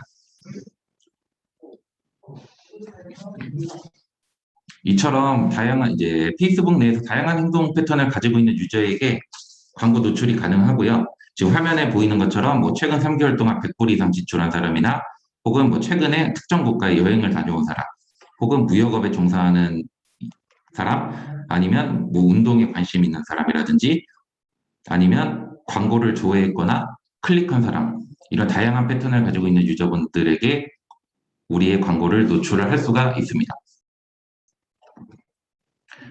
그렇다면 이런 페이스북 광고는 어떤 구조로 되어 있을까요? 페이스북 광고는 크게 캠페인과 광고 세트, 광고 이렇게 세 가지로 분류가 되어 있는데요. 뭐 캠페인 같은 경우는 말 그대로 이제 목표를 설정하는 구간이라고 봐주시면 되고, 두 번째로 광고 세트는 실제 우리 광고가 노출될 유저의 타겟팅을 설정하는 부분이라고 봐주시면 되고요. 마지막 광고 같은 경우는 이제 실제적으로 유저들이 접하게 될 이제 크리에이티브나 뭐 이런 부분들이라고 생각해 주시면 좋을 것 같습니다. 그래서 이제 페이스북 광고 같은 경우는 뭐 브랜드 인지도 쌓기부터 혹은 이제 전환, 즉 뭐 앱 다운로드라든지 구매라든지 회원가입이라든지 이런 분야에 걸쳐서까지 다양한 KPI 캠페인을 집행하실 수가 있고요. 그래서 이제 각 단계별로 체크리스트를 제가 좀 정리를 해봤는데 우선 가장 위에부터 설명을 드리면 어떤 목표의 캠페인을 세팅하는지 아까 말씀드린 것처럼 뭐 전환인지 앱 설치인지 혹은 내가 SNS 채널에 올린 뭐 페이스북 페이지나 인스타그램 계정에 올린 게시물을 홍보해서 뭐 좋아요를 받거나 아니면 팔로워 수를 늘린다든지 어떤 목표의 캠페인을 세팅하는지 설정을 해주시면 되고요. 그리고 이제 전환 캠페인, 즉 말씀드렸던 뭐 우리 사이트에서 유저가 뭐 어떤 제품을 샀고 어떤 제품을 장바구니에 담았고 이런 것들을 이제 추적하기 위해서는 소위 픽셀이라든지 SDK 같은 이제 요소가 사이트 내에 설치가 되어 있어야 됩니다. 네, 두 번째로는 이제 광고 세트 부분인데요. 광고 세트를 이제 세팅을 하실 때 내가 이제 타겟팅하고자 하는 대상은 사전에 결정이 되었는지, 아까 앞서 설명드렸던 뭐 성별이라든지, 나이라든지, 사는 지역이라든지, 혹은 뭐 관심사라든지, 뭐 이런 타겟팅에 대한 부분은 결정되었는지 체크를 해주셔야 되고요. 그 다음으로 이제 노출 리치인데요. 방금 전에 말씀드렸던 이제 페이스북, 인스타그램, 메신저 등과 같이 이제 페이스북 광고를 집행하게 됐을 때 노출 가능한 이제 다양한 지면들이 있는데 어떤 노출 리치를 하실지를 결정하실 수가 있습니다. 뭐 나는 예를 들어서 페이스북만 하겠다? 아니다. 나는 인스타그램만 하겠다. 이런 식으로도 선택이 가능하시고요. 근데 이제 일반적으로 페이스북에서 제한드리는 거는 자동 노출 위치를 추천드리고 있습니다. 자동 노출 위치를 선택하게 되면은 이제 페이스북이나 인스타그램 메신저 등에서 자동으로 이제 인공지능이 광고를 노출해 가면서 성과가 좋은 지면에 광고가 좀 더 많이 노출되도록 유도를 해주고 있기 때문에 페이스북에서도 이제 추천하는 방식이고요. 그럼 이제 세 번째로 광고 같은 경우에는 이제 광고 형식은 뭐 인스타그램이나 페이스북을 많이 사용해 보셨다면 좀 익숙하실 텐데 이제 한 장짜리 이런 단일 이미지라든지 혹은 동영상 그리고 이제 여러 장의 페이지로 구성되어 있는 뭐 슬라이드라든지 슬라이드쇼 등과 같은 형식을 선택해서 소재를 등록해 주시면 되고요. 동영상 같은 경우는 가능하면 15초 미만에 이제 좀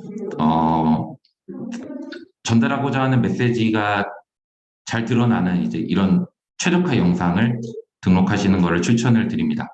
그리고 마지막으로 이 광고를 보고 유저들이 우리 사이트나 혹은 제품 판매 페이지로 유입될 수 있도록 유저의 흥미를 유발할 수 있는 그런 콘텐츠인지도 체크를 해보셔야 됩니다. 네, 목표와 타겟에 맞는 이제 다양한 광고 형식을 선택할 수가 있는데요. 아까 말씀드렸던 한 장짜리 이런 단일 이미지라든지 아니면 동영상 혹은 이제 슬라이드 옆으로 넘길 수 있는 슬라이드나 이제 인스타 스토리 아니면 뭐 컬렉션과 같은 이제 다양한 형식의 광고를 선택해서 노출하실 수가 있습니다. 네, 페이스북 광고의 기본적인 전략 흐름인데요. 우선 아무래도 처음 해외 광고를 진행하게 되다 보면은 해외에서 이제 우리 광고를 보는 유저분들은 아무래도 좀 생소한 브랜드이고 이게 아무래도 외국 브랜드다 보니까 이런 부분에 대한 우리 브랜드 혹은 서비스를 인지하는 과정이 먼저 선결이 되어야 되고 이제 우리 브랜드에 대한 인지도가 어느 정도 쌓이고 좀 노출이 어느 정도 됐다라고 하면은 우리 실제로 이제 구매나 전환이 발생하는 웹사이트 혹은 뭐 오픈마켓이 될 수도 있겠죠. 쇼핑몰이나 오픈마켓 등의 방문을 늘리는 방법. 그리고 마지막으로 이렇게 늘어난 방문자들을 대상으로 해서 우리 사이트 내에서 실제 전환, 뭐 구매가 됐던, 회원가입이 됐던, 혹은 뭐 앱 다운로드가 됐던 이런 전환을 늘리는 흐름으로 간다고 봐주시면 될 것 같습니다. 그리고 이제 페이스북 광고 캠페인의 경우에는 앞서 설명드렸던 것처럼 목표에 부합하는 이제 광고 캠페인을 생성을 해주셔야 되는데요. 나는 뭐 예를 들어서 브랜드 인지도를 늘리겠다. 아니면 나는 유저들의 흥미를 유발해서 우리 사이트로 유입을 시키겠다. 아니면 나는 내가 등록한 뭐 페이스북 게시글이라든지 뭐 인스타그램 피드 같은 것들에 대해서 이제 유저들의 피드백, 즉 뭐 좋아요나 뭐 댓글 같은 것들을 얻겠다. 이런 다양한 방식으로 어떤 목표를 설정하셨냐에 따라서 캠페인 목표를 설정해 주시면 됩니다. 광고 세트의 경우에는 이제 상황별 타겟팅을 설정하실 수가 있는데요. 아까 앞서 말씀드렸던 페이스북 광고의 특징에서 설명드린 것처럼 핵심 타겟과 맞춤 타겟, 유사 타겟 이렇게 세 가지 타겟에서 나에게 적합한 광고 타겟팅을 선정하여서 광고 세팅을 진행해 주시면 되겠습니다. 지금 보고 계시는 화면은 실제 광고 세트에서 이제 타겟팅할 수 있는 이제 항목들인데요. 첫 번째는 연령인데 연령 같은 경우는 13세에서 65세까지 한 살 단위로 설정이 가능하시고요. 두 번째로 성별입니다. 남성, 여성 전체한테도 광고를 하실 수가 있고 남성만 혹은 여성만 또 광고가 진행이 가능합니다. 세 번째는 위치인데요. 이제 특정 국가라든지 특정 도시 등도 설정이 가능하고 이제 핀 설정이라고 해서 이제 지도 화면에서 내가 광고를 노출하고자 하는 특정 지역에 이제 핀을 꽂아서 그 해당 핀을 꽂은 지역 반경에 뭐 최소 1km부터 최대 80km까지 설정이 가능합니다. 네 번째로는 언어인데요. 언어는 일단 페이스북에서는 사실 설정 안 하는 거를 추천을 드리고 왜 그러냐면 이제 뭐 미국과 같은 이제 다민족 국가에서 특정 언어, 뭐 스페인어라든지 아니면 한국어라든지 이런 특정 언어를 사용하는 유저에게 타겟팅을 하실 때만 설정하시는 것을 추천드리고 있습니다. 다섯 번째로 이제 상세 타겟팅인데요. 페이스북 광고의 특징이었던 뭐 핵심 타겟이라든지 핵심 타겟이 이제 이 부분에 해당된다고 보시면 됩니다. 실제 유저가 활동하는 패턴 등을 이제 페이스북에서 취합해서 뭐 이분이 뭐 A라는 유저가 운동을 좋아하고 B라는 유저는 뭐 쇼핑을 좋아하고 이런 특정 관심사들이나 행동 등을 해당 상세 타겟팅에서 설정하실 수가 있고요. 여섯 번째는 아까 체크리스트에서도 설명드렸던 노출 위치입니다. 노출 위치는 자동 노출 위치를 권장하고 있습니다. 그리고 일곱 번째는 이제 연결 관계인데요. 예를 들어서 페이스북 페이지를 운영을 하고 계시다면 뭐 우리 페이지를 좋아요한 유저랑 혹은 그 좋아요한 유저의 친구 등과 같은 분들한테도 광고를 노출하실 수가 있고요. 내가 만약 앱 광고를 진행하고 있다라고 하면은 앱을 사용하는 유저나 혹은 사용하는 유저의 친구들한테만 광고를 노출하실 수도 있습니다. 그리고 이제 광고 소재의 경우에는 아까 앞서 세팅했던 이제 뭐 캠페인이나 광고 세트 타겟팅에 이제 최적화된 광고 소재를 등록하시는 게 중요한데요. 이게 그냥 단순하게 뭐 제품을 홍보하는 것에 그치지 않고 이제 이벤트, 뭐 할인 행사라든지 쿠폰 제공 이벤트라든지 이런 좀 흥미를 유발하는 컨텐츠들을 제작을 해서 유저들이 이제 우리 광고를 클릭해서 사이트로 유입이 돼서 실제 우리 사이트 내에서 뭐 장바구니를 담는다든지 회원가입을 한다든지 이런 액션을 일으킬 수 있도록 이런 이벤트성 소재들을 등록해 주시는 게 좋고요. 그리고 뭐 특정 국가에서 이제 현지인들이 많이 선호하는 제품 스타일이나 이런 것들을 이제 조사를 한 다음에 해당 제품들로 소재를 제작해서 노출하시는 것도 추천드리고 있습니다. 그리고 마지막으로 이제 사이트 내에서 진행하고 계시는 뭐 회원가입 혜택이라든지 구매 혜택 같은 것들을 노출하시는 것도 추천드리고 있습니다. 그리고 이제 광고 소재의 경우에는 소재 제작하실 때 좀 추천드리는 사양들이 있는데요. 지금 화면에 보고 계시는 사양이 이제 가장 많은 노출 위치에 노출이 될 수가 있는데, 우선 첫 번째로 이미지 같은 경우는 1:1 사이즈를 권장을 드리고 있습니다. 정사각형 이미지. 그리고 동영상 같은 경우도 마찬가지로 1:1 사이즈의 영상의 길이는 15초 미만을 권장을 드리고 있고요. 그리고 예를 들어서 나는 뭐 인스타 스토리나 페이스북 스토리 같이 이제 스토리 광고를 노출하겠다라고 하시면 동영상 이제 사이즈는 9-16 사이즈의 영상 길이는 마찬가지로 15초 미만의 길이를 가장 권장을 하고 있습니다. 자, 그럼 페이스북 광고는 어떻게 세팅하면 될까요? 네, 우선 첫 번째 캠페인 만들기인데요. 캠페인 같은 경우는 이제 어떤 목표의 캠페인을 생성할지 결정하신 후에 선택하고 계속을 눌러주시면 이제 다음 페이지로 넘어가게 됩니다. 그러면 이제 캠페인을 다 만들었으면 그 다음으로 이제 광고 세트 만들기를 넘어오게 되는데요.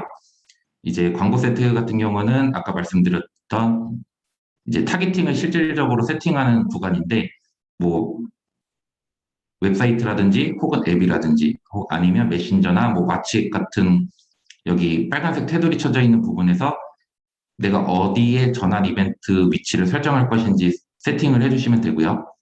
대신에 이걸 설정해 주실 때 웹사이트나 혹은 앱을 전환 이벤트 설정하시는 경우 아까 앞서 말씀드렸던 픽셀이나 SDK 같은 이런 전환 이벤트 설치가 반드시 필수이기 때문에 참고해 주시면 감사하겠습니다. 그리고 이제 광고 세트 만들기 2번을 보시면 실제 광고 세트에서는 내가 이 광고 세트에 사용하게 될 예산을 설정하실 수가 있고요. 예산 설정 같은 경우는 하루 일일 예산이나 혹은 특정 기간 동안 사용되는 총 예산 이렇게 두 가지 방식으로 선택을 하실 수가 있습니다. 그리고 기간 설정 또한 가능해서 이 광고가 며칠 날 시작돼서 며칠 날 종료가 되고 뭐 며칠 몇 시 몇 분에 시작이 돼서 며칠 몇 시 몇 분에 종료되시는지도 설정이 가능합니다. 그리고 아까 앞서 말씀드렸던 광고 타겟 지역이라든지 성별, 연령, 관심사 등을 해당 구간에서 설정하실 수가 있습니다. 그리고 아까 체크리스트에서도 추천을 드렸었는데, 만약 이제 페이스북 광고가 좀 익숙하지 않고 아직 내가 이제 좀 스킬이 부족하다라고 생각을 하시면 페이스북에서도 추천드리는 것처럼 노출 위치는 항상 자동 노출 위치를 선택해서 진행하시면 실제 이제 광고 집행 시에 어떤 노출 지면에서 우리 광고에 대한 피드백이 많은지 확인하셔서 추후에 이제 그런 쌓인 데이터들을 바탕으로 해서 수동 노출 위치로 설정을 해서 진행하셔도 무방하기 때문에 이런 점들 좀 참고해 주시면 감사하겠습니다. 네, 그리고 이제 페이스북 광고 만들기인데요. 광고는 지금 보고 계시는 왼쪽 화면에 빨간색 테두리를 쳐져 있는 것처럼 광고를 집행하시기 위해서는 필수로 페이스북 페이지나 인스타그램 계정이 있으셔야 되고, 그 페이지와 인스타그램 계정을 우리가 사용하고 있는 페이스북 광고 계정에 연결해야지만이 페이스북 광고 진행이 가능하시기 때문에 가능하시면 국내 SNS 계정이 있으셔도 그 해당 계정을 연결해서 사용하시기보다는 현지 계정을 생성하셔서 연결하시는 걸 권장드립니다. 그리고 이제 오른쪽에 보시면 아까 이제 권장 사양을 말씀드렸던 이미지나 뭐 이런 크리에이티브들을 세팅하실 수가 있고요. 뭐 단일 이미지라든지 동영상 혹은 슬라이드, 컬렉션 형식에서 내가 사용하고자 하는 형식을 선택하신 다음에 광고 세팅을 진행해 주시면 됩니다.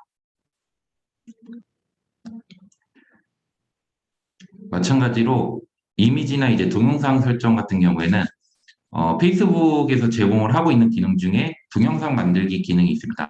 이제 해당 기능을 통해서 만약에 이제 내가 동영상 편집 프로그램도 없고 동영상 편집에 대한 경험이 없다라고 하셔도 이제 페이스북에서 진행하는 동영상 만들기 기능을 통해서 뭐 간단한 영상이나 간단한 이제 소위 움짤이라고 하죠. 그런 것들도 제작을 하실 수가 있기 때문에 이제 다양한 크리에이티브로 유저들의 흥미를 유도하실 수가 있어서 한 번쯤은 사용해 보시는 것도 추천드리고 있습니다.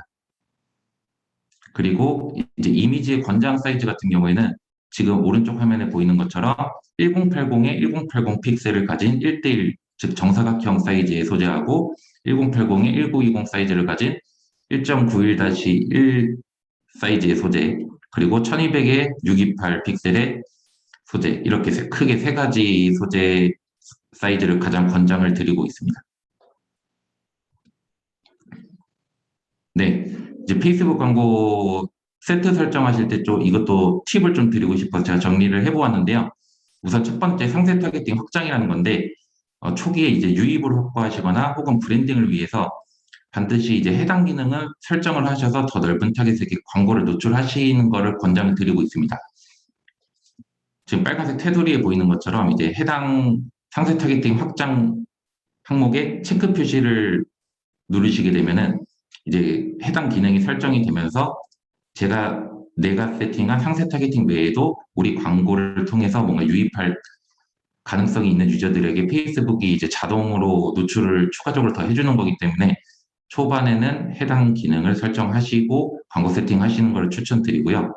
두 번째로는 뭐 거듭 말씀드렸지만 이제 자동 노출 위치.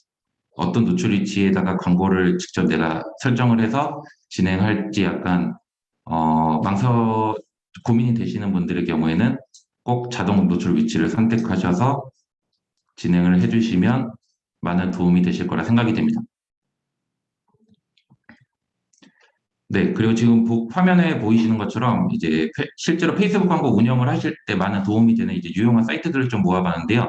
실제로 구글에서 검색을 하셔도 바로 링크 확인이 가능하기 때문에 참고해 주시면 좋을 것 같고, 이제 왼쪽부터 페이스북 비즈니스, 전부 페이스북에서 이제 공식적으로 제공해주고 있는 이제 무료 사이트고요. 페이스북 비즈니스 사이트와 혹은 크리에이티브 허브, 이제 페이스북 광고 성공 사례와 페이스북 광고 정책 등 사이트들이 있습니다.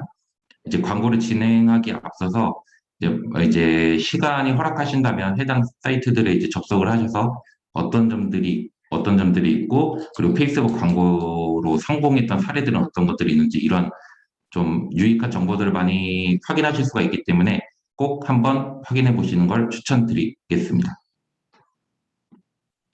네, 다음으로 해외 광고 사례입니다. 첫 번째는 이제 일본에 있는 라쿠텐의 슈퍼세일 캠페인을 진행했던 진행했던 사례고요. 이제 CPC 비용 같은 경우에는 이제 92원에 매출 상승은 전월 대비 약 6.8배 정도로 높은 성과를 기록했던 케이스입니다. 두 번째는 이제 마찬가지 일본 타겟으로 여성 의류에서 이제 쇼핑몰에서 진행했던 캠페인인데요.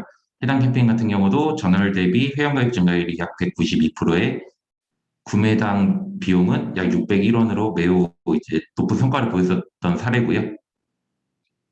그 다음으로 이제 미얀마 타겟으로 진행했던 사례인데, 이제 해당 사례는 페이스북 페이지, 사이트가 아닌 이제 페이스북 페이지를 홍보하는 캠페인을 세팅을 해서 진행을 하셨고요.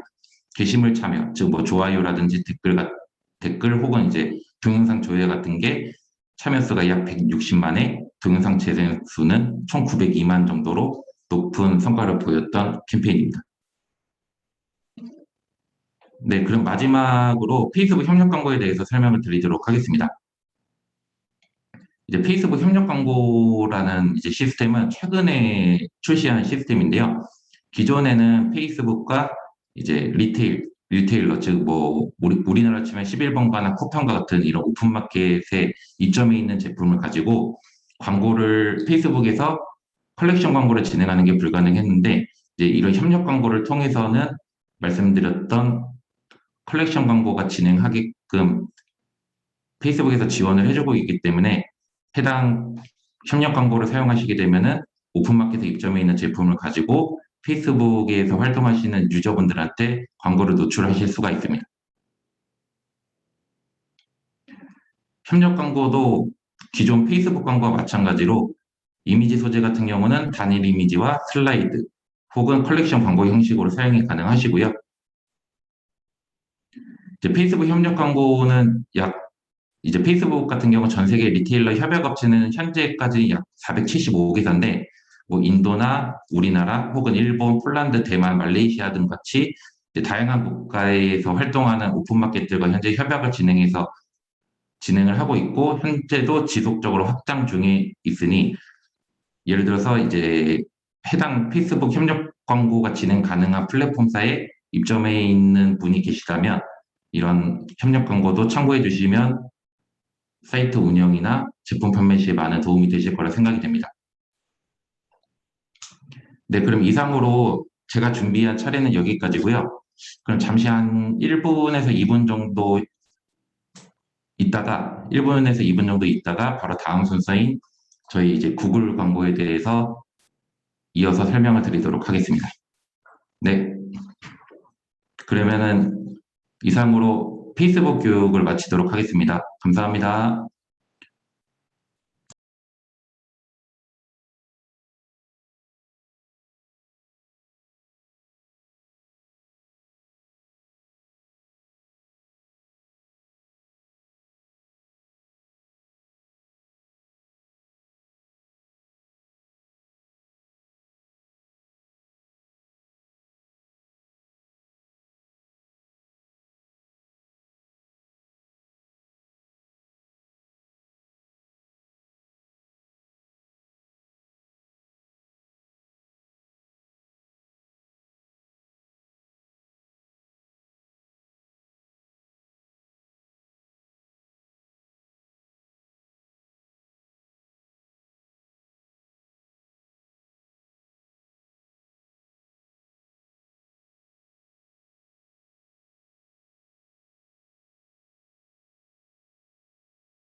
네, 안녕하세요. 강의 시작하겠습니다. 처음 시작하는 구글 애즈 핵심은 콕콕 강의를 맡게 된 코리아센터 회의공고팀의 박지연 대리입니다. 네, 이번 시간에는 구글 애즈를 처음 사용해 보시는 분들 혹은 기존의 특정 캠페인만 진행해 보았는데 다른 캠페인도 진행해 보고자 하시는 분들한테 적합한 기초적인 강의를 좀 제공을 해드릴 예정이에요. 앞서서 저희 해외 광고 전략도 함께 그 인플루언서와 페이스북 강의 때 말씀을 해주셨기 때문에 이번 시간에는 구글 매체에 좀 더 집중을 해서 설명드릴 예정입니다.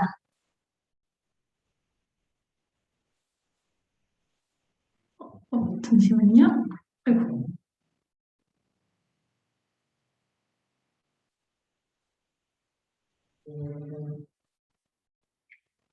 네, 순서는 검색 광고, 쇼핑 광고, 디스플레이 광고, 그다음에 동영상 광고, 앱 광고 이렇게 차례대로 설명을 해드린 이후에 마지막으로 구글 캠페인을 세팅하는 방법에 대해서 안내를 해드리도록 하겠습니다. 구글 애즈는 구글의 온라인 광고 프로그램으로서 구글 애즈를 통해 브랜드에 적합한 잠재 고객에게 정확히 도달할 수 있는데요. 구글 검색 결과 페이지나 구글 지도, 지메일, 그에 많은 구글 네트워크에 광고를 노출을 함으로써 브랜드에 딱 맞는 잠재 고객에게 도달하는 것입니다. 네, 그럼 먼저 검색 광고에 대해서 설명을 드리도록 하겠습니다. 구글 검색 광고란 사용자가 구글 검색창에 특정 키워드를 검색을 했을 때 노출되는 텍스트 광고인데요. 브랜드가 검색 광고를 노출시키기 위해서는 이 해당 검색어와 연관성이 높은 키워드들을 미리 세팅을 해두어야 합니다. 그럼 어떤 키워드를 세팅을 해야 할까요? 바로 사용자가 검색하는 단어나 문구와 일치하는 키워드를 세팅을 하면 가장 좋겠는데요. 근데 다만 실제로 사용자들이 검색하는 그 검색어가 너무나도 다양하기 때문에 이를 모두 이제 키워드로 세팅을 하는 것은 좀 어렵습니다. 그래서 이제 구글은 상황에 맞게 세팅할 수 있는 이제 다양한 키워드 검색 유형을 제공하고 있습니다. 크게 확장 검색, 구문 검색, 일치 검색으로 제공을 하고 있는데요. 먼저 확장 검색으로는 이제 키워드를 세팅할 때 그 키워드의 동의어 그리고 유사어를 검색하면 저희 광고가 게재되는 형식입니다. 예를 들어서 여성용 바지라는 키워드를 확장 검색으로 이제 세팅을 해두었다면 여성용 바지 구매 혹은 여성을 위한 바지 이런 유사어를 검색했을 때에도 저희 광고가 노출이 되게 되는 건데요. 더 많은 웹사이트 방문자를 확보를 하고 싶으시거나 키워드 목록을 추가하는 데 드는 시간을 좀 단축하고 싶으시거나 실적이 우수한 키워드의 비용이 자동으로 집중되게끔 하고 싶으실 경우에 이 확장 검색 유형이 적합하다고 볼 수 있겠습니다. 다음 구문 검색은 이제 세팅한 키워드의 앞뒤에 단어를 추가해서 검색했을 때 저희 광고가 노출되는 유형입니다. 확장 검색보다는 이제 이 광고의 도달 범위가 조금 좁아지게 되겠죠. 키워드 세팅할 때는 단어의 앞뒤에 큰 따옴표를 붙여서 세팅을 해주시거나 아니면 그 세팅할 때 구문 검색이라고 이제 선택을 한 다음에 세팅을 해주시면 되는데요. 이 큰 따옴표를 붙인 여성용 바지 이거를 이제 키워드로 세팅을 했을 때 사용자가 여성용 바지 구매처럼 이제 뒷부분에 구매를 붙여도 검색을 하면 저희 광고가 노출되게 됩니다. 이런 구문 검색 같은 경우는 구문 내 단어 순서가 중요한 키워드의 경우에 활용을 하시면 좋겠습니다. 다음은 이제 일치 검색입니다. 일치 검색은 세팅한 키워드랑 사용자의 검색어가 정확히 일치할 때만 광고가 게재되는 유형입니다. 키워드의 앞뒤에 대괄호를 붙여서 세팅을 해주시면 되고요. 이때 사용자가 키워드와 동의한 여성용 바지라고 검색했을 때만 광고가 노출되게 되는 거죠. 이미 알고 있는 검색 키워드에 대한 퍼포먼스를 최적화할 때 사용하시면 이제 좋은 유형이고요. 캠페인 제어가 필요하거나 브랜드 상표 안정성이 중요한 경우에 활용하셔도 괜찮습니다. 세팅한 키워드 외에 사용자가 실제로 검색한 단어가 무엇인지도 직접 확인이 가능하신데요. 구글 애드에서 검색어 탭에 들어가시면 실제 검색어별로 이제 그 실적을 확인을 하실 수 있습니다. 이때 실적이 우수한 검색어는 키워드로 추가 세팅을 하실 수도 있고요. 브랜드와 좀 관련성이 떨어진다 이렇게 생각이 드는 키워드는 광고 노출을 제외하실 수도 있습니다. 자, 이제 앞에서 이제 키워드에 대해 살펴보았다면 이번에는 구글 검색 광고 형식에 대해서 알아보도록 하겠습니다. 크게 텍스트 광고와 반응형 검색 광고 이렇게 두 가지 형식으로 볼 수 있는데요. 텍스트 광고는 고정된 문안으로 광고가 노출되는 형식이고 반응형 검색 광고는 여러 버전의 광고가 노출되는 형식입니다. 예를 들어서 이제 1번의 그 텍스트 광고에 제목 1, 제목 2, 설명 1, 2 이렇게 사용을 해서 세팅을 해두었다고 하면 저희가 1번과는 다른 어떤 광고 제목과 설명을 사용하고 싶으실 때 2번처럼 별도의 텍스트 광고를 추가로 세팅을 해주셔야 되는 거예요. 다만 이제 반응형 광고 소재 같은 경우는 이 앞선 텍스트 광고와는 다르게 세팅 시에 다수의 제목이나 설명 뭐 이런 광고 에셋들을 설정을 해놓으면 구글의 머신러닝을 기반으로 해서 다양한 에셋 조합을 자동으로 테스트해서 실적이 가장 좋은 조합의 광고 소재를 만들어내게 됩니다. 그 반응형 광고 소재를 통해서 각각의 유저한테 맞춤형 광고가 노출 가능하다는 게 이 반응형 광고 소재의 가장 큰 장점입니다. 반응형 광고 세팅 시에는 이 광고 제목 최소 3개 그리고 설명은 최소 2개 이상 기재를 해주셔야 됩니다. 이렇게 화면에 보시는 것처럼 이제 이런 예시와 같이 반응형 검색 광고가 미리 작성된 광고 제목과 설명을 바탕으로 해서 퍼포먼스 최적화를 위한 검색 광고가 자동으로 생성되는 거라고 봐주시면 되겠고요. 구글에서도 이 광고랑 머신러닝의 강력한 기능을 결합을 하고 더 많은 사용자에게 더 관련성 높은 그런 광고를 게재할 수 있는 이 반응형 광고를 적극적으로 권장을 하고 있습니다. 실제로 2022년 6월 30일부터는 텍스트 광고를 추가로 생성하는 게 안 되는 걸로 이제 구글에서 진행이 될 예정이고 또 추가 생성하거나 이제 수정도 이제 진행을 할 수 없게 되는 부분이 있어요. 기존에 세팅되어 있었던 텍스트 광고만 운영이 가능하다는 점, 이거는 좀 참고를 해주시면 되겠습니다. 그래서 이렇게 만들어진 이제 검색 광고는 구글 검색 결과 화면의 상단 그리고 하단 영역에 게재가 되게 되는데요. 네, 이 광고는 어떻게 구성이 되어 있느냐? 광고를 클릭하면 나타나는 그 연결 URL 그리고 광고 제목, 광고 본문 이렇게 세 부분으로 구성이 돼서 브랜드의 핵심 그리고 브랜드의 상세 설명을 동시에 나타내주게 됩니다. 그렇다면 이 광고 설명 아랫부분에 나타나는 해당 이 링크들은 과연 무엇일까요? 이는 광고에 추가적인 정보를 더해주는 광고 확장 기능입니다. 광고 문화 외에 추가로 2개에서 4개의 확장 문구를 추가하실 수 있는데요. 이 검색 결과 페이지에서 광고의 가시도를 높여주기 때문에 타 광고와의 차별화 포인트가 되기도 하고 실제로 클릭률을 개선하는 데 효과적인 기능이라고 볼 수 있습니다. 광고 문화 밑에 이 특정 웹사이트 URL이 추가되는 형식을 저희가 사이트 링크 광고 확장이라고 부르고 있어요.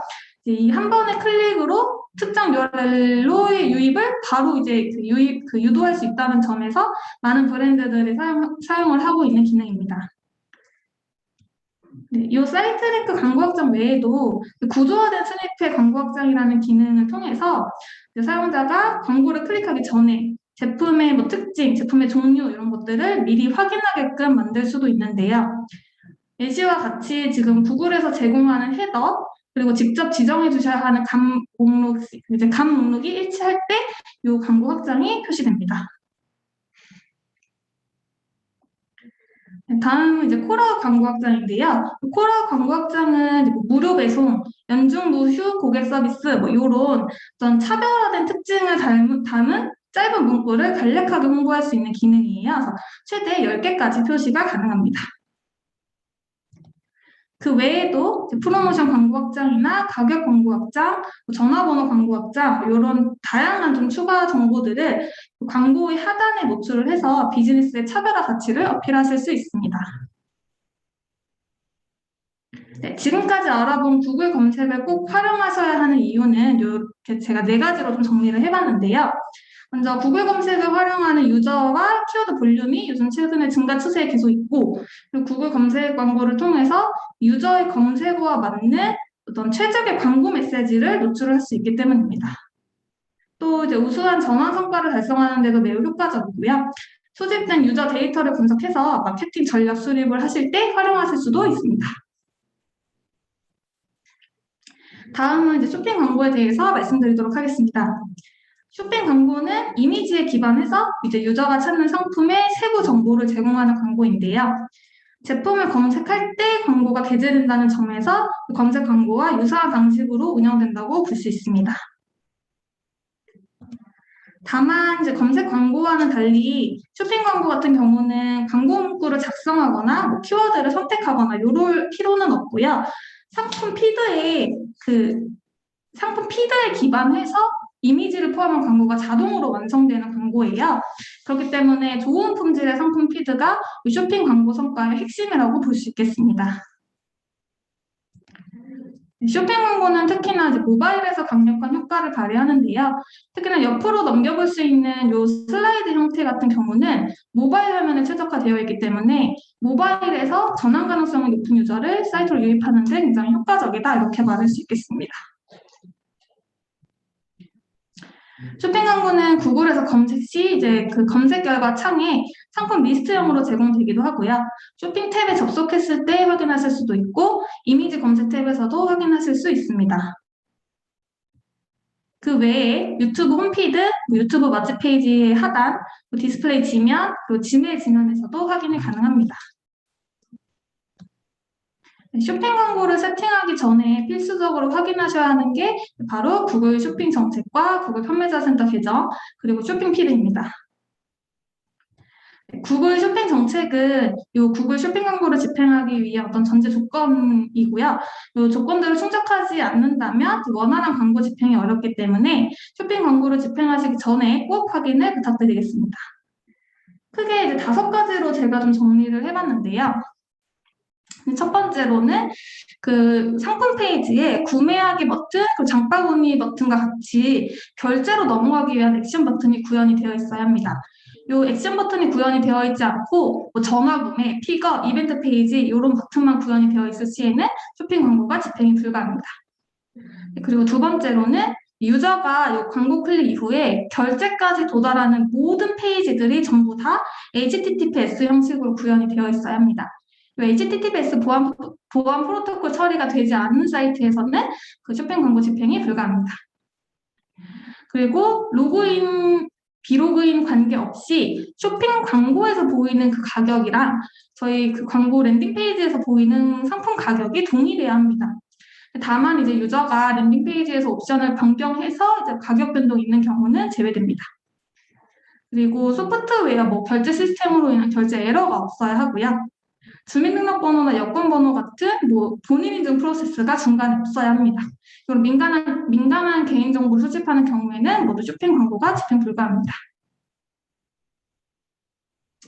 네, 다음은 이제 구글 판매자 센터 계정에 대해서 말씀드리겠습니다. 쇼핑 광고를 세팅하기 위해서는 구글 판매자 센터 계정을 먼저 생성을 해주셔야 되는데요. 이 판매자 센터에서 상품 피드를 업로드한 후에 쇼핑 광고를 진행하실 수 있기 때문입니다. 먼저 요 판매자 센터, 그러니까 GMB, 구글 머천트 센터라는 것을 이제 그 생성을 해주신 다음에 국내 사업자 등록번호를 기입을 해주시면 되는데요. 이렇게 화면에서 보실 수 있듯이 판매자 센터, 그러니까 GMC 계정 로그인 후에 비즈니스 정보 탭을 클릭하신 후 업체 정보 페이지 하단에서 사업자 등록번호를 입력을 해주시면 됩니다. 사업자 등록번호 입력을 해준 다음에는 웹사이트 인증 및 소유권 주장 단계를 진행을 하셔야 되는데요. 판매자 센터 계정에서 이 사업자 등록번호를 입력하셨던 그 화면의 바로 옆에 있는 탭에서 웹사이트 주소를 입증을 해주시면 됩니다. 인증 및 소유권 주장 방법에는 HTML 태그를 추가를 하거나 구글 태그 관리자나 애널리틱스를 활용하시는 방법이 있는데요. 이 3가지 방법 중에 하나를 선택하셔서 웹사이트 인증을 해주시면 됩니다. 다음은 판매자 계정과 구글 애즈 계정을 연동을 하는 단계입니다. 두 계정을 연동을 해야지만 판매자 센터의 상품 피드를 구글 애즈 계정에서 사용을 하실 수 있습니다. 네, 마찬가지로 이 톱니바퀴 버튼을 눌러주신 다음에 연결된 계정 탭에 들어가신 후 구글 계정을 연결을 해주시면 됩니다. 마지막으로 이제 상품 피드를 업로드를 해주셔야 되는데요. 상품 피드는 뭐 상품명, 상품 설명, 뭐 링크, 가격, 이미지, 뭐 제품 카테고리, 배송비 뭐 이런 다양한 그 탭으로 구성이 되어 있어요. 이 상품 피드를 구성하실 때는 해당 구성 요소들을 모두 입력을 해주셔야 됩니다. 네, 이 상품 피드는 각 브랜드의 상황에 맞게 다양한 방식으로 좀 업로드를 해주실 수 있으세요. 그 제품의 개수가 좀 적다면 수동으로 구글 스프레드시트 작성을 통해서 피드를 제출을 해주시면 되고요. 뭐 제품이 좀 많다, 다수의 제품을 보유 중이시다라고 하시면 관련 앱을 통해서 TXT나 XML 방식 혹은 SFTP 프로토콜을 사용을 해서 파일을 제출을 해주시면 됩니다. 오픈마켓 등 뭐 사이트 내 입점을 하고 계신 경우에는 쇼핑 컨텐츠 API 기능을 개발을 하신 다음에 상품 정보를 판매자 센터 계정으로 바로 송출을 해주실 수도 있습니다. 이제 각 브랜드에 적합한 방식으로 상품 피드를 업로드를 해주신 뒤에 피드가 성공적으로 업로드가 되었다면 구글 애드 계정에서 쇼핑 광고를 진행하실 수 있습니다. 네, 다음은 디스플레이 광고에 대해서 소개해드리도록 하겠습니다. 네, 구글 디스플레이 네트워크란 구글가 제휴한 200만 개 이상의 사이트, 동영상, 모바일 앱으로 구성된 네트워크로서 전 세계 인터넷 사용자의 90% 이상에게 도달하고 있는 상황입니다. 매달 10억 명 이상의 사용자에게 1조회 이상의 매출을 가져가고 있습니다. 네, 구글 디스플레이 광고는 모바일, 태블릿, 데스크탑처럼 다양한 기기 플랫폼들을 커버를 하고 있고 또 매력적인 광고 형식을 통해서 브랜드 홍보가 가능합니다. 또 이제 앞서 말씀드렸다시피 200만 개의 그 구글 제휴 지면을 통해서 90% 이상의 인터넷 사용자에게 도달을 하고 있으며 또 디스플레이 광고 역시 이제 퍼포먼스 자동 최적화를 통해서 전환 성과를 증대시킬 수 있습니다. 세계적으로 56%의 광고가 인터넷 유저의 화면에 정상적으로 노출이 되지 않는다고 해요. 네, 그에 비해서 구글 디스플레이 광고 같은 경우는 미국 인터넷 광고협회, 미디어 평가협회의 광고 가시성을 철저히 충족시키고 있다고 합니다. 네. 디스플레이 광고 형식도 앞서 검색 광고 때에 말씀드렸던 것과 마찬가지로 일반 디스플레이 광고와 반응형 디스플레이 광고로 구성이 되어 있는데요. 일반 디스플레이 광고 같은 경우에는 이제 일반 이미지 배너 광고라고 생각을 해주시면 될 것 같아요. 배너 내에 뭐 로고를 강조를 해야 되거나 아니면 뭐 폰트가 좀 유니크해서 폰트를 강조를 하거나 아니면 색상을 지켜야 한다. 이런 경우 그러니까 디자인을 좀 중요시하는 캠페인에 적합한 어떤 광고 소재라고 볼 수 있겠습니다. 또 이제 일반 디스플레이 광고 같은 경우에는 이 개별 광고 소재 하나하나 세부적으로 관리를 할 수 있다는 점에서도 장점을 가지고 있는데요. 예를 들어서 가로형 디스플레이 배너가 뭐 세로형보다 실적이 나쁘다. 그러면 그 해당 가로형 배너는 일시 정지를 시키고 실적이 좋은 세로형 배너만 노출시킬 수 있습니다. 즉 광고 사이즈별로 세부적인 실적 평가가 가능하다는 점에서 어떤 장점을 가지고 있다라고 보실 수 있습니다. 반면 이제 반응형 디스플레이 광고 같은 경우는 그 반응형 검색 광고와 마찬가지로 다수의 광고 에셋을 넣어주면 구글 머신러닝을 기반으로 해서 가장 적합한 그 에셋 조합이 결정이 되고 그 조합으로 그 광고 소재가 만들어지는 형식인데요. 네. 필요한 광고 에셋으로는 이제 이미지, 광고 제목, 광고 설명, 로고 뭐 이런 것들이 있고요. 이때 이 이미지 같은 경우에는 1200픽셀, 1200픽셀에서 정사각형 이미지랑요. 그리고 그 가로 1200픽셀, 세로 628픽셀에서 이제 직사각형 이미지로 이 두 가지 형식으로 총 5장 정도를 진행을 해주시는 게 최소 5장 이상, 최대 15개 이상 이하로 진행을 해주시는 게 가장 좋습니다. 네. 그래서 이 광고 에셋들이 이 머신러닝을 통해서 데스크탑이랑 모바일의 그 광고 슬롯, 각각의 광고 구자에 적합한 광고 소재로 이제 만들어지게 되는 형식입니다. 이제 예시처럼 지금 이미지와 텍스트가 함께 송출되는 경우가 일반적이고요. 광고 슬롯에 따라서 두 번째 사진처럼 텍스트가 노출되기도 합니다. 반응형 디스플레이 광고는 이제 특정 사이즈의 이미지와 텍스트만 있다면 모든 배너 사이즈에 대응할 수 있기 때문에 조달 범위가 매우 넓어진다는 장점을 가지고 있습니다. 일반 디스플레이 배너 같은 경우는 각 사이즈별로 배너를 모두 만들어야 하기 때문에 그 일반 디스플레이 배너에 비해서 좀 더 효율적이라고 볼 수 있겠는데요. 또 이제 머신러닝을 기반으로 돌아가기 때문에 일반 디스플레이 광고에 비해서 30에서 50% 정도의 높은 성과를 거둘 수 있다 이렇게 보고 있고요. 그리고 이미지나 텍스트의 개수가 많아질수록 더욱 최적화되는 성과를 보여주고 있습니다.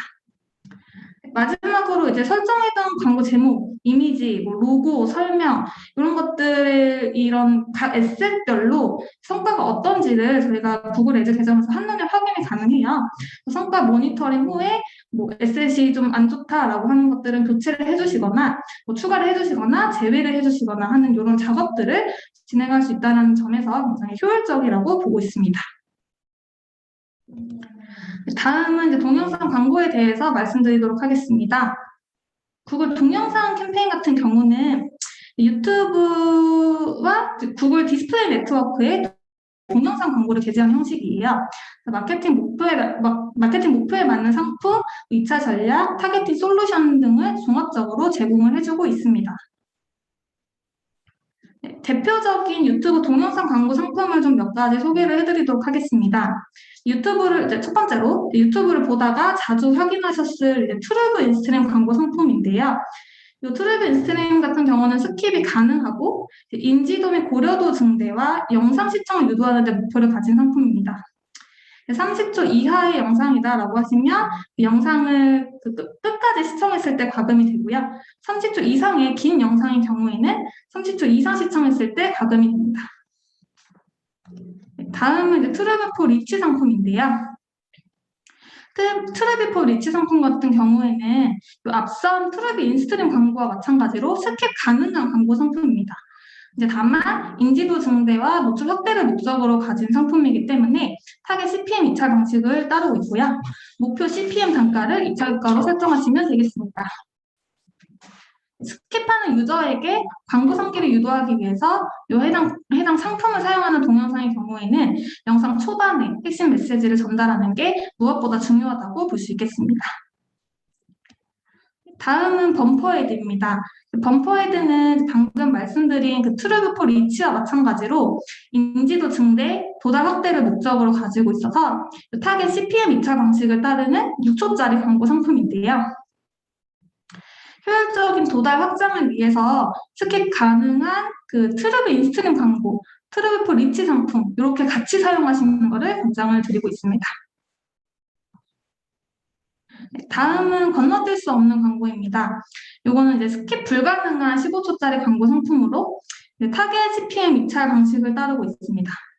넌스킵 광고 같은 경우는 이제 강제 시청에 해당하기 때문에 이 영상을 조회한 유저들을 대상으로 리마케팅 모드 생성은 좀 불가능하다는 점 참고해 주시면 되겠습니다.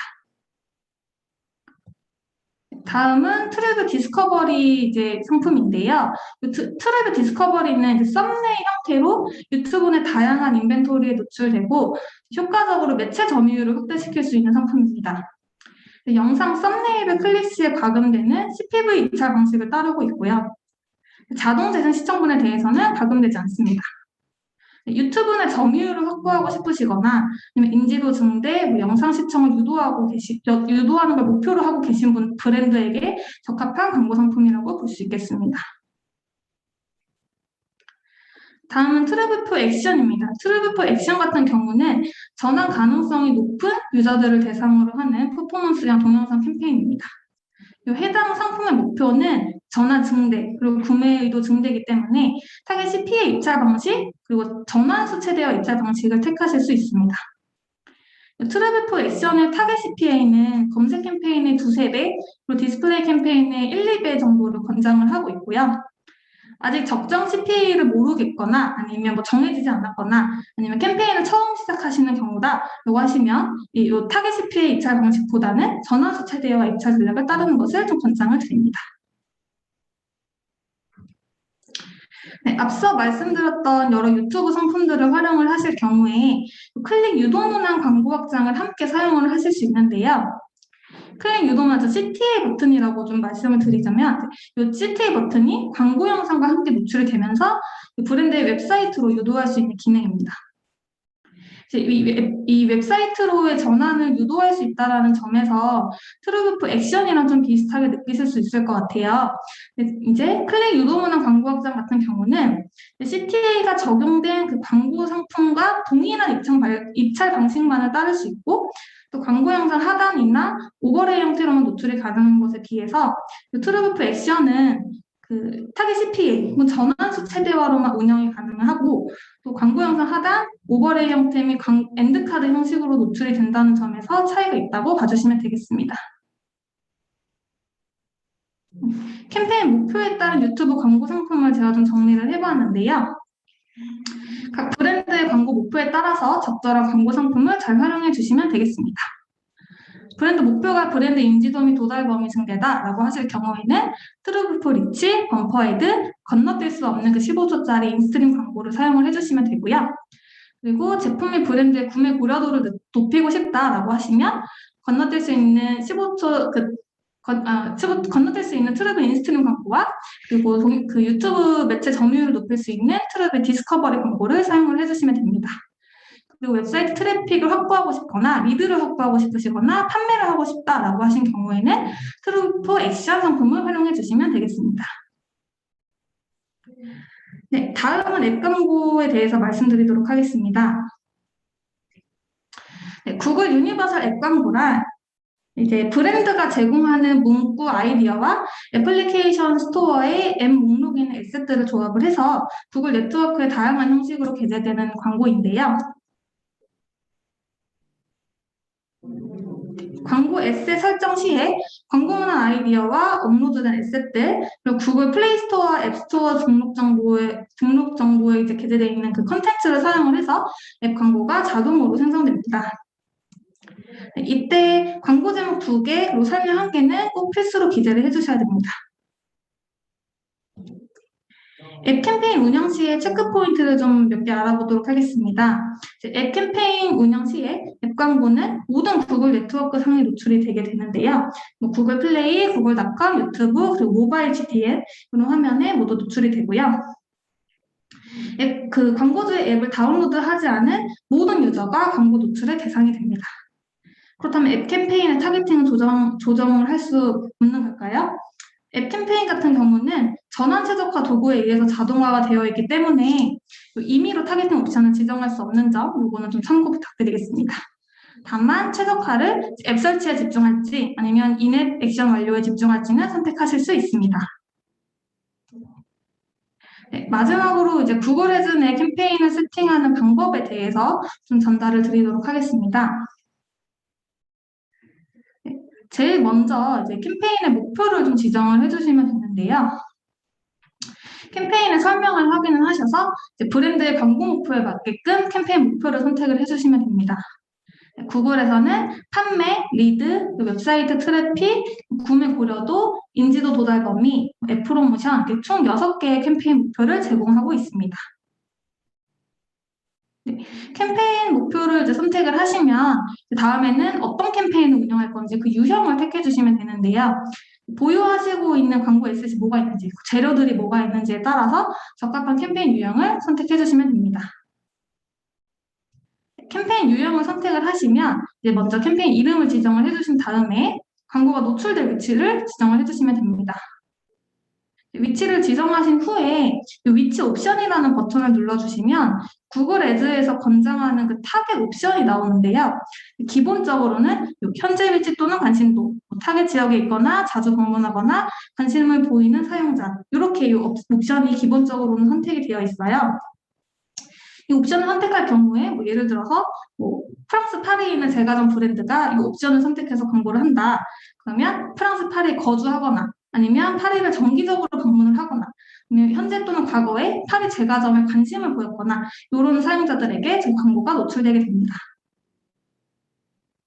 다음은 이제 광고를 보게 될 사용자가 사용하는 언어를 선택을 해주시면 되는데요. 이제 앞서 페이스북 강의 때 말씀을 드린 것처럼 구글에서도 이 특정 언어를 선택하는 거는 사실 권장을 하고 있지는 않아요. 그래서 해당 언어 설정에 따라서 광고 게재가 제한이 될 수 있기 때문에 웬만하시면 이제 모든 언어로 선택하시는 것을 추천을 드립니다. 다음은 입찰 방식입니다. 입찰 방식 같은 경우는 크게 전환같이 조회가능 노출 입찰 중에서 이 캠페인에서 중점을 두고자 하는 특정 항목을 선택을 해주시면 되는데요. 이때 이 입찰 전략은 캠페인의 목표를 고려해서 정해주시면 좋습니다. 예를 들어서 사이트에서 이제 고객의 직접적인 액션을 유도하는 게 목표다라고 하시면 전환수 최대화를 선택하시는 게 좋을 것 같고요.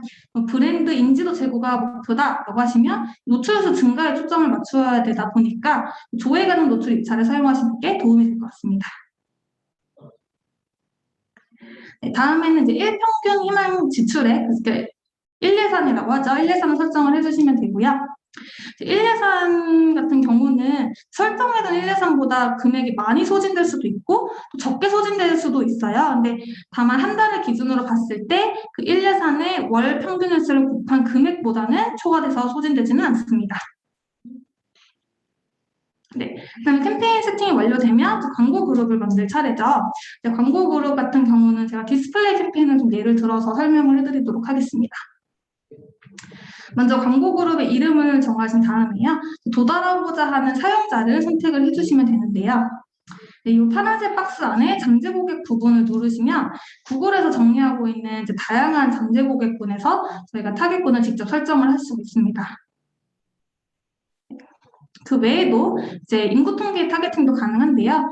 성별, 연령, 자녀 유무, 가구 소득을 기준으로 해서 인구 통계도 직접적으로 설정 가능합니다. 추가적으로 더 타겟팅을 좁히고 싶다라고 하시면 콘텐츠 타겟팅 방법을 사용을 해주시면 되는데요. 네, 키워드 타겟팅 같은 경우에는 키워드를 입력하고 해당 키워드랑 관련된 웹페이지, 앱, 동영상 이런 그 네트워크에 광고가 노출되는 방식이고요. 주제 타겟팅 같은 경우에는 그 선택한 주제에 대한 웹페이지, 앱, 동영상을 타겟팅하는 방식이고, 게재 위치 타겟팅은 광고를 게재하고자 하는 특정 웹사이트, 특정 동영상, 아니면 특정 앱을 직접 선택을 해주시는 타겟팅 방식입니다. 네, 그래서 타겟팅이 이제 완료가 됐다라고 하시면 구글에서 권장하고 있는 이 타겟팅 확장 방법을 사용하시는 것도 좋습니다. 이제 앞서 또 페이스북 강의에서도 해당 이 타겟팅 확장과 비슷한 팁이 있었는데요. 이제 선택하셨던 타겟팅이랑 유사한 우수 잠재 고객을 찾도록 하는 기능으로 이 기능을 통해서 더 많은 사용자들에게 도달이 가능합니다. 네, 이후에는 앞서 설명드렸던 광고 소재를 세팅을 해주시면 됩니다. 검색 광고 같은 경우에는 그 앞서 설명해드린 일반 검색 광고, 일반 텍스트 광고, 그리고 반응형 검색 광고를 세팅을 해주시면 되고, 디스플레이 광고 같은 경우는 일반 디스플레이 소재, 그리고 반응형 디스플레이 배너 소재 이렇게 세팅을 해주시면 되겠습니다. 네, 이로써 구글 기초 강의를 마치도록 하겠습니다.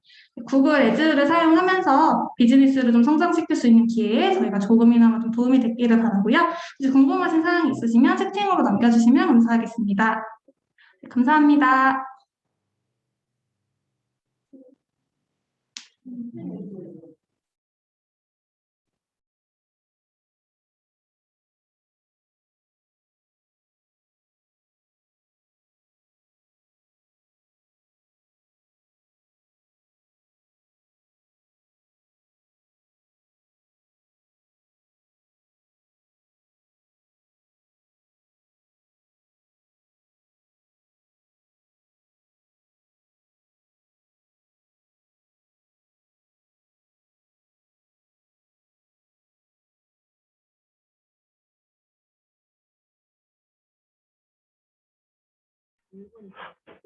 수고 많으셨습니다.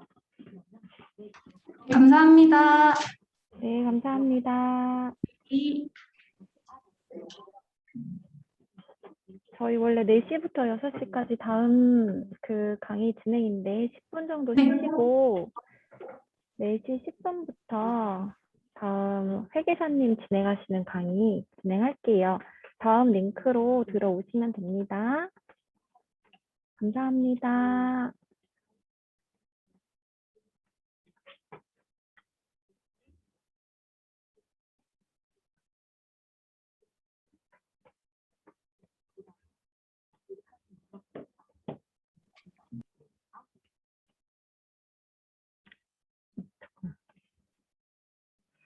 이거가 기록이